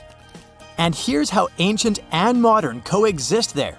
Here's the view of the Acropolis from the street. A Spartan roaming the streets of Greece. A Redditor shared a photo of a modern building built right over the ancient ruins. The visitors can see the ruins through the glass. Greece is also very well known for its cats roaming the streets everywhere. This Redditor spotted a cat guarding the National Bank of Greece. These days, everyone is trying to reduce the usage of plastic. Some use paper straws and some go with glass straws. But this cafe in Greece offered to use macaroni as straws. I'm not sure if it's stupid or genius. Another user went to a restaurant in North Macedonia and got baffled when they served slices of pizza on waffles. Double win, a snack and no waste. In Romania, vending machines seem to be a thing. This one, for example, is a machine with ham. And here's a better one, a vending machine selling cartons of eggs. Scrambled eggs, probably. Europe is a place where old neighbors are modern, and this combination is mesmerizing. I'll show you. This Redditor shared a photo of a modern basketball court squeezed between 700-year-old walls in Croatia. And here's a photo from inside a grocery store. Look at these old columns. Modern problems require modern solutions. These traffic lights light up the ground so that people who store their phones could notice when the light changes. Italy is a work of art with thousands of years of history. I have quite a bunch of stuff for you from there. Some ruins date back thousands of years, and a lot of that gets preserved. A Redditor shared a photo of a lobby of a hotel that has a glass floor so that the ruins were visible. And these are the railing in an Airbnb. Even street signs are a work of art in Italy. Look at this one. Another Redditor shared even more designs. This Redditor showed a photo of a supermarket that is located in an old theater in Venice. Another user added one more photo of that supermarket. Since we're talking about supermarkets, apparently, pets are allowed there. There are even special carts to carry them. Cities are centuries old, and there are quite a few narrow streets, so post vehicles have to adjust to fit them. Here's one of them. Some cities have canals or are located on islands, so boats are a thing. This is a UPS boat at Murano Island. Europe is packed with countries. The city of Basel in Switzerland is located right on the border with France and Germany, so the airport has 3 exits. You can walk out of it to France, Germany, or Switzerland. Let's walk out in Germany. Look, there's a traffic light with a girl walking a camel. The reasons are a mystery to me because camels aren't really a German thing, but it's cute. Here's another unique streetlight featuring Karl Marx, a famous German philosopher. Back to baffling vending machines. In Germany, you can find vending machines with sausages. Hamburg is Germany's major port city. There's a river that connects it to the North Sea. No wonder there's a drive-through McDonald's for a boat. Look at this design of mineral water that is being sold in the Swiss Alps. A Redditor brought a souvenir from France. These are baguette-shaped pens. Look at this narrow house in Spain. I wonder what it looks like inside, but unfortunately, the Redditor only shared the exterior.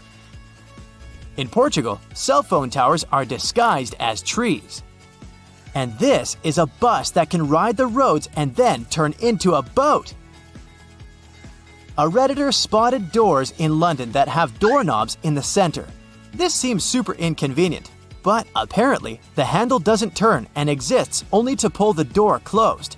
And the metal part with the keyhole has a little handle on the bottom of it. Europe is a historical place. This post box bears the mark of a king ruling over a century ago.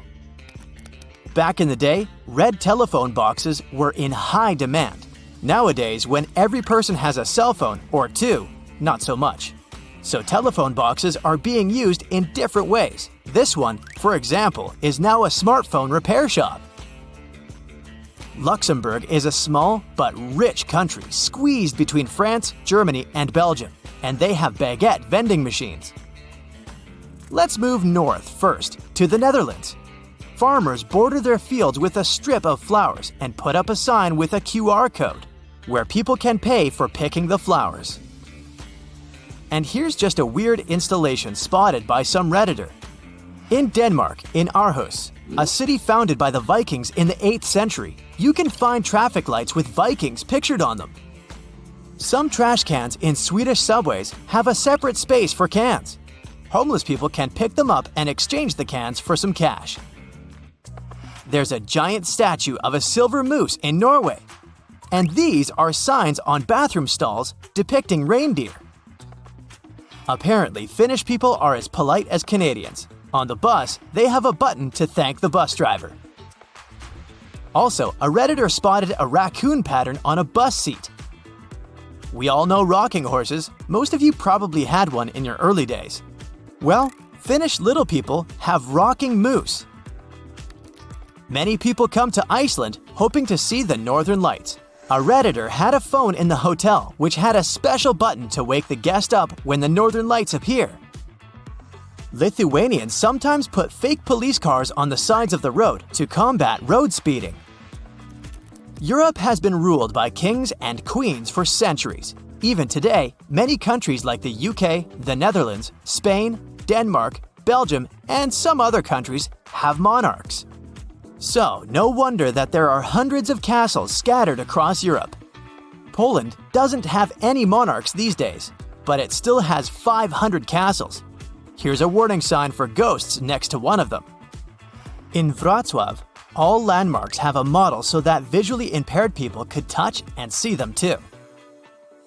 There's also a statue of Darth Vader in one Polish city. In reality, it's a statue of a Polish magnate who supervised the construction of a port. But from time to time, locals dress the statue in Lord Vader's costume. This sign in Poland specifically prohibits bikes, tractors, and horses to go on a highway.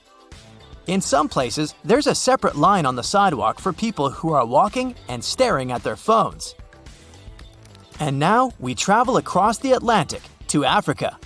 This is Dune 7 in Namibia, the 7th biggest dune in the world. It's as tall as the Empire State Building. An internet user shared this photo. Someone in Tanzania put a literal penthouse on top of the building. I did some research and found out that it's a hotel. Still doesn't explain the roof, but I'm totally buying it. Maybe it's marketing. Drivers in Mozambique should be careful and watch out for elephants. And this is a sign from South Africa. Watch out for penguins. And another one that asks to baboon-proof the trash bins. So baboons are the raccoons of South Africa. Trees growing through the roads aren't surprising anymore, but this is a palm tree in Morocco growing through multiple balconies. A Redditor shared a photo of a runaway horse in Israel returning to the backyard in an urban area. Urban horse encounters are relatively common in the country. A hotel in Turkey served a whole honeycomb for breakfast to this Redditor. Hey, we all want to get from point A to point B in the quickest, most direct path possible. Agreed? Good. But if you ever wondered why there's no direct flight from your hometown to your destination, there's a reason. When deciding on a new route, airlines have smart analysts who decide what that route will be or if it'll even happen. They got two main questions to answer: how many people want to go there, and how much money are passengers willing to pay? Depending on those two factors, airlines can make new routes and drop existing ones. Distance means fuel, and fuel means money. If they're not selling enough tickets to enough passengers going that route, out it goes. So it's not only us passengers wanting to get from A to B the fastest way possible. The airline wants to make it as efficient as it can be too, because time is money. By the way, it's always bugged me why people don't want to fly from B to A. It's always A to B. Why? B's a nice place, but you wouldn't want to live there? I don't get it. Anyway, back to the script. Whenever you're going on a road trip, you probably plan your route. You pick the best possible roads, you check how many gas stations, stores, and rest stops will be on the way. Even if you don't do that, airlines certainly do, because flying is a lot more expensive than driving. Before a flight starts, the crew makes a flight plan. The plan is uploaded to the aircraft's computer and shows the whole route from one city to another. The plane will have to stick to it most of the time, even though there's actually a whole set of routing possibilities. Because it's good to have a plan B, C, and D when you're moving a large chunk of metal through the sky with hundreds of people on board, airlines have the main route and backups to use in case of weather conditions or other possible issues. So, the people and the airline want the plane to fly the least time possible. As we know, the shortest way from A to B is a straight line. But when you look at the flight map, it's anything but a straight line. It's more of a rainbow shape across the globe. Why is that? Because showing our 3D Earth on a 2D map tricks your eye. Your plane really is flying in a straight line. Proof? If you take a string and connect, say, LA and Tokyo, you'll see it's as straight as lines get. But compare your string to the lines of latitude running across your globe. There it is, that rainbow. If we look at a live flight tracker, we can see thousands of planes flying at the same time in the same route. I mean, the whole map is covered. Look at them all. Okay, now let's take for example the US and Europe. Planes from New York, Boston, Chicago, and plenty of other cities all fly to Germany, Spain, Greece, you name it. They're all in the same air at the same time and landing in Europe by morning. Turns out, the air highway is much busier than anyone thought. Imagine it happening on a highway on the ground. So much traffic every single day. But when you're up there in the sky looking out at the clouds, it feels like your plane is all alone. All these planes use pretty much the same route because it's faster and cheaper. So how is it that thousands of aircraft, all basically on the same road, don't fly into each other? Well, the difference between the road and the sky is that the road is flat. Up there, thousands of feet above the ground, the space is 3D. So air travel takes perfect advantage of that. But you still have to coordinate all that movement, of course. Air traffic is managed by dispatchers who watch for planes and make sure they don't get closer than 3 miles to each other. Something that helps them do that is flight level regulations. All westbound flights stay at even-numbered altitudes. 34,000, 36,000 feet, you get it. All eastbound flights are at odd-numbered altitudes. 35,000 and 37,000 feet. meaning there's at least 1,000 feet between planes flying towards each other. Doesn't sound like much when we're talking altitudes of tens of thousands of feet, but that's about the height of the Empire State Building. Some parts of the air have extremely high traffic because so many planes fly there every minute. Whenever an aircraft enters one of these super busy zones, it must follow a very specific route. But even in not-so-crowded zones, there are still thousands of planes. To share the sky safely, each must follow their own route that even has a specific name. And they have plenty of help staying on the right path. There are devices on the ground called fixed navigational aids, or nav aids for short. They send radio signals in the sky that an aircraft can pick up on. You also have waypoints that are simply geographical points on Earth. They're loaded into the GPS systems, and an aircraft must follow them. An airplane's whole route is basically flying from one waypoint to another, all the way to the destination place. Now, let's go back to that global flight tracker. Something else you'll notice is that planes mostly avoid flying over the ocean in large bodies of water, the Pacific Ocean in particular. Yes, you see some here and there because people do have to get to Hawaii somehow. But in general, everyone's flying around the Pacific, not over it. That's because it's a route that's preferably avoided. Whenever there's a nice path above the ground an aircraft can follow instead, it'll go for the ground. But that doesn't make any sense because flights over water are smoother. Turbulence is caused from hot air rising from the ground. When there's no ground below you and just vast water, the source disappears and you get a less bumpy flight. Still, flying over land is safer. It just comes down to more possibilities for emergency landing on the ground rather than, well, in the middle of the ocean. And planes that take those transoceanic flights are usually the big kind with 4 engines. It'd just be too dangerous for the ones with only 2 engines. Just imagine an engine fails, and that plane would have to rely on the one other engine it has. It's possible, just best avoid it. But big ones also prefer to have a safe place to land just in case. Now, show me an airport in the Pacific Ocean. Not many of them, huh? Hence, why everyone's flying around it. Another region that planes prefer to avoid is the Himalayas. Again, doesn't mean it never happens, just better not to. The Himalayan mountains are higher than 20,000 feet, with Mount Everest reaching 29,032 feet, just to be precise. Most planes fly at about 30,000 feet, and that's just way too close for comfort. Not to mention the winds are strong there, and mountains make it difficult to maneuver the aircraft. That, and there are almost no radar services in the Himalayas, so the pilot wouldn't be able to communicate with the ground. Also, an emergency landing is only possible on a flat surface. The Himalayan region is the exact opposite of that. Add to that, there's a risk of running out of oxygen in this already dangerous area. An airplane only has enough oxygen to last 20 minutes. Plenty of time for the pilot to lower to at least 10,000 feet to a safer altitude with more oxygen. But the Himalayas make that pretty much impossible because, well, mountains, poking up all over the place. You get the picture. Back to our flight tracker map. You'll also notice hardly any planes flying over the poles, except that one up in the Arctic. Hey, what are you doing there? Ah, Dubai, Seattle. Well, it's one of the very few. This route likely got a special approval, navigation system, and a unique set of preparations. The problem here is that the poles interfere with the navigation. Compasses there go berserk and are of no use. The Earth's North Pole has a very strong magnetic field that's constantly changing. The magnetic field moves, making true north different from what pilots see on their devices. If they're just a few degrees off course, it could end up costing them dearly over long distances.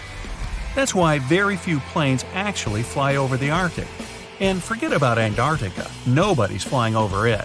Not that you're not allowed, it's just that almost 70% of Earth's land is in the Northern Hemisphere, and nearly 90% of the world population lives up there. Hey, the more you know. Are the letters SSSS on your boarding pass a reason to worry? What's much more dangerous than turbulence? Should you really be the first to board the plane? You're about to figure it out. You might have noticed that most planes have blue seats. There's no mystery here. Airlines opt for this color because it's considered to have a calming effect. This color supposedly puts passengers at ease and helps even the most nervous flyers to relax. But there's also another, more practical reason. Stains, dirt, and scrapes are less visible on dark blue fabric. Never throw your boarding pass away in a public place. It contains tons of your sensitive information, including your name and frequent flyer number.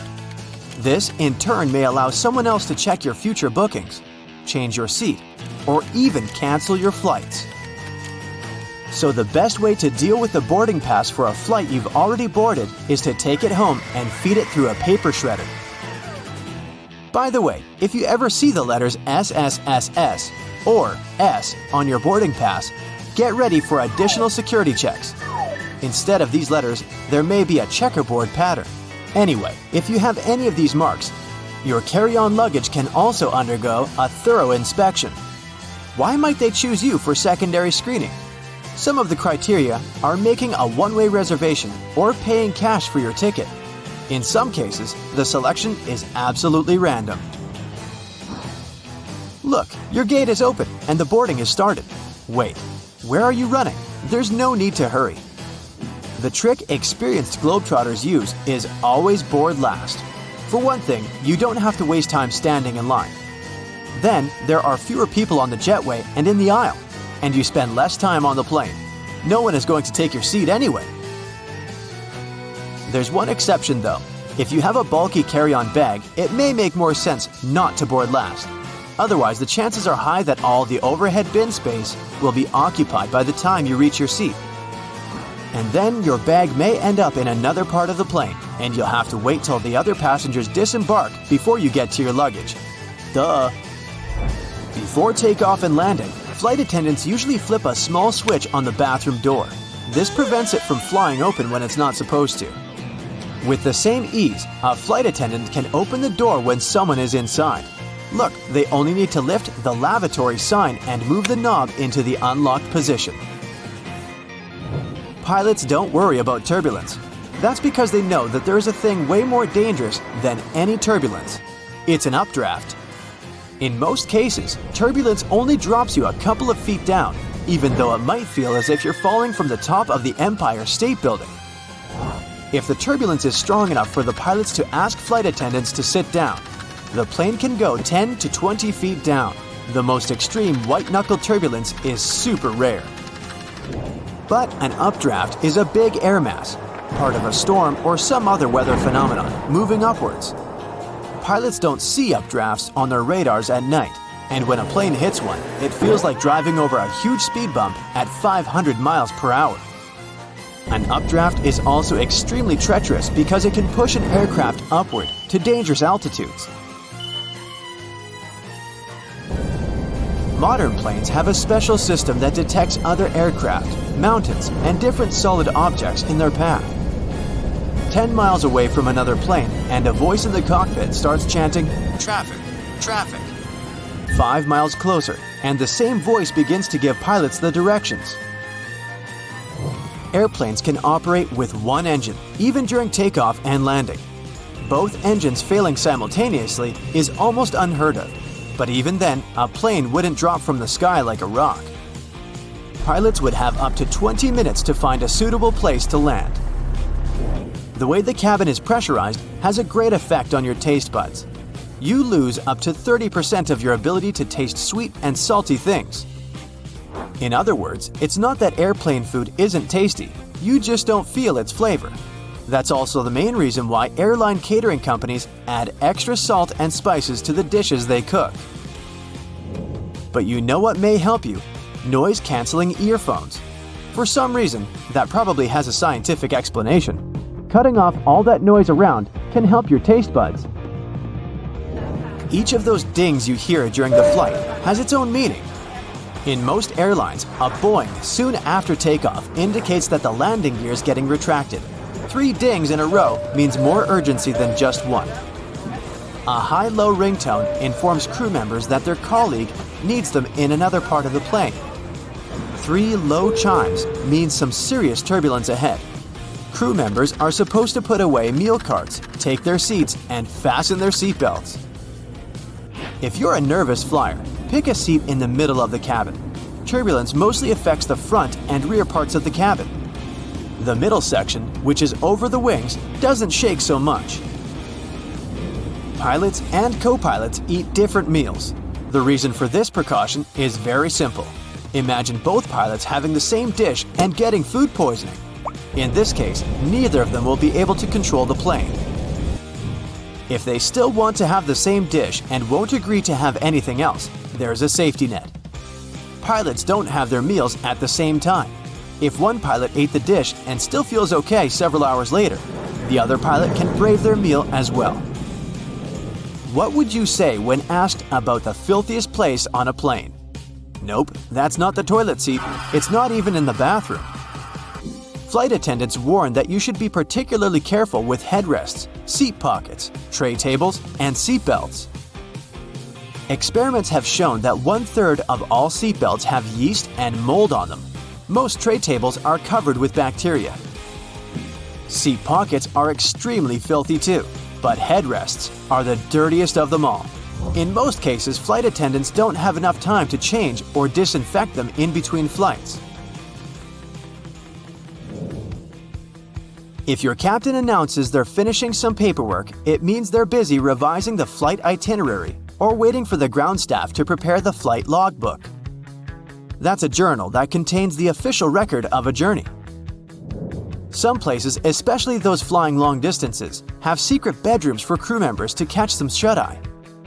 These bedrooms, called crew rest compartments, are located either at the back of the plane or behind the cockpit. Such a compartment can have up to 10 comfortable beds where flight attendants can have a rest. Plane windows are made of super strong plexiglass that can easily cope with high speeds. And the window panes are shaped in a special way so that the high pressure inside the cabin pushes them against the aircraft body.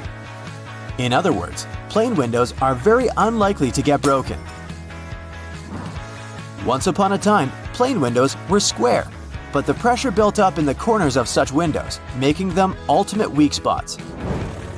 This means that each square window had 4 weak spots. This made them likely to crash under the enormous stress of high altitudes. Luckily, making airplane windows curved solved this problem once and forever. Such a shape distributes the pressure and reduces the likelihood of cracks or any other damage.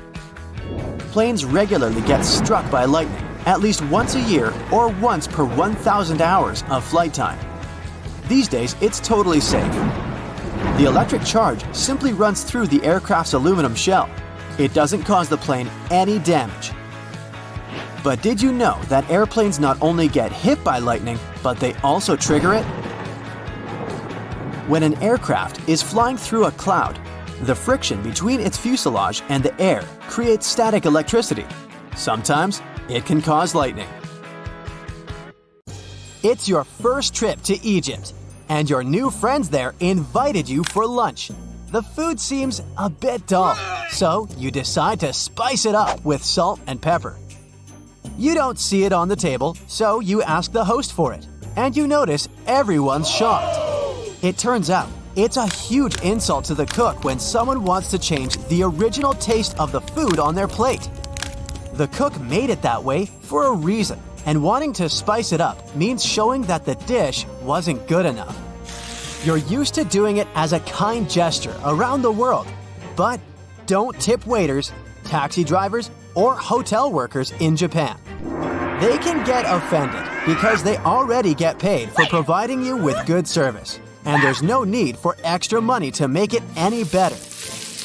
If you really want to show appreciation, just say thank you. It's okay to tip private guides, tour companies, and interpreters. You can put any amount that feels right to you in an envelope and hand it down to them. If you want to impress your new Japanese friends or colleagues, take some time to study chopstick etiquette. When you master the art of holding chopsticks, remember not to rub them together. People do it to remove splinters, so it might look like you're unhappy with the quality of the pair that your host provided you with. Don't put your chopsticks vertically in your bowl of rice. This way, it can be seen as an offering to the deceased. Don't wave chopsticks in the air or use them to point at things. Both are considered really rude. The same is with moving things with your chopsticks or the hand holding them. It looks disrespectful. Plus, you're likely to spill things. When in Italy, don't order a cappuccino after noon. The locals don't do it because they believe the milk and foam turn this drink into a meal, and it's not good for digestion. Also, be prepared to enjoy your coffee standing at the bar and pay for it before you even order it. First, you pay the cash register. Then, show the receipt to the server to get your drink. Are you a big fan of chewing gum? Well, you'll have an uneasy time in Singapore. Using, selling, and importing chewing gum is banned there, and you'd have to pay up to several thousands of dollars for doing it. This law was introduced in the 1990s to make the city cleaner and keep the local fast trains up to schedule. When they launched a new transit system, passengers stuck gum onto train door sensors, causing some serious delays. With the new rules, this problem was solved. The no gum policy, along with many other strict rules, did help to make Singapore a really clean and fine city. Pun intended. If you absolutely can't imagine your life without chewing, the local authorities recommend replacing the gum with bananas. When someone asks you to pass them something, like salt at the table in Bolivia, don't give it directly to them. Hand it to the person sitting next to them, and they'll pass it for you. If the person next to you is asking for that little favor, you still can't hand it straight to them. The person next to you will have to help. This table etiquette comes from a superstition that handing something to someone directly into their hands brings bad luck. For the same reasons, you can't reach across the table or stand up to pass something or toss it to someone. And don't forget to keep both hands on the table when you aren't eating. It might look like you're trying to hide something if your hands aren't visible at all times. When you arrive for a meal in Jordan, the hosts may give you some bitter Arabic coffee as a warm welcome. Don't try to stretch it for the rest of the evening. The polite thing to do is empty it fast. Only when everyone's done with the drink do people go back to socializing. As you pass the empty cup to the hosts, make sure to jiggle your wrists. If you just pass it without jiggling, it will mean you're asking for a refill. Don't rush to arrive at an event on time in Venezuela. People might think that you're rude or greedy. The polite thing to do is to be 10 to 15 minutes late. Events scheduled for 7 o'clock will often begin at 8 o'clock or later. A popular story goes that in the 1980s, a foreign reporter arrived at a press event more than an hour late. When he saw the room was mostly empty, he went to apologize to the host for missing the event. The host then told him he was the first reporter to arrive. It's quite interesting because the clocks in this country have officially been 0.9 seconds ahead of the rest of the world for years. Are you planning to travel by bus in Ireland anytime soon? Don't forget to thank the driver for the ride on your way out of the bus. You'll hear an overwhelming majority of locals do it loudly, as it's basically not optional. Choose the gift wisely if you've been invited to a home in Vietnam. It's okay to bring fruit, sweets, or incense. Handkerchiefs are believed to be a symbol of a sad farewell, and cutting tools are a sign of cutting relationships. So don't bring those. Wrap your gift in colorful paper and don't opt for black. The locals believe this color to be a bad omen. When you present the gift, hold it with both hands. And don't be surprised if the hosts don't open it right away. It's done after the giver has left. Don't leave anything on your plate in India. It's a sign of disrespect for the food you were served. Food is considered sacred in the country, so it would upset your hosts a lot. So, wash and dry your hands before starting the meal. Don't forget to praise the cook, and wait for the eldest to stand up before you leave the table. In South India, it's common to serve food on a banana leaf. You gotta fold it over from the top when you're done with the meal. Folding it from the bottom means you weren't satisfied with what you got. It might be a good conversation starter elsewhere, but don't brag about your achievements in Denmark. The locals believe that everyone is equal, so you won't hear them talk about their successful careers or talents or how special they are. And they expect the same from you.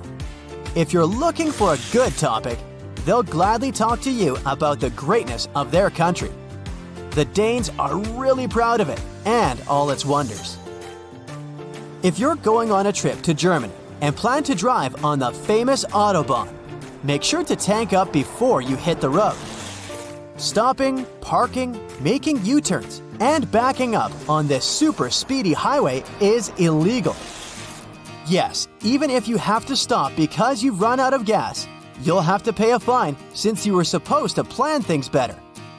And although the Autobahn technically doesn't have a speed limit, watch out if you're passing by urban areas like Frankfurt, Berlin, and Munich, or construction works and heavy traffic. There will be special speed instructions for these spots. In case you're planning to explore Cyprus by car, quench your thirst before you start the vehicle. Drinking anything, including water, isn't allowed while driving on the island. So if you can't resist snacking or drinking behind the wheel, prepare to pay a fine. In Ethiopia, you gotta think twice before choosing a gift for someone. They see it as a debt they'll have to repay in the future. So, if you bring something really expensive, the receiver will either have to spend a lot of money on a return gift or feel indebted to you.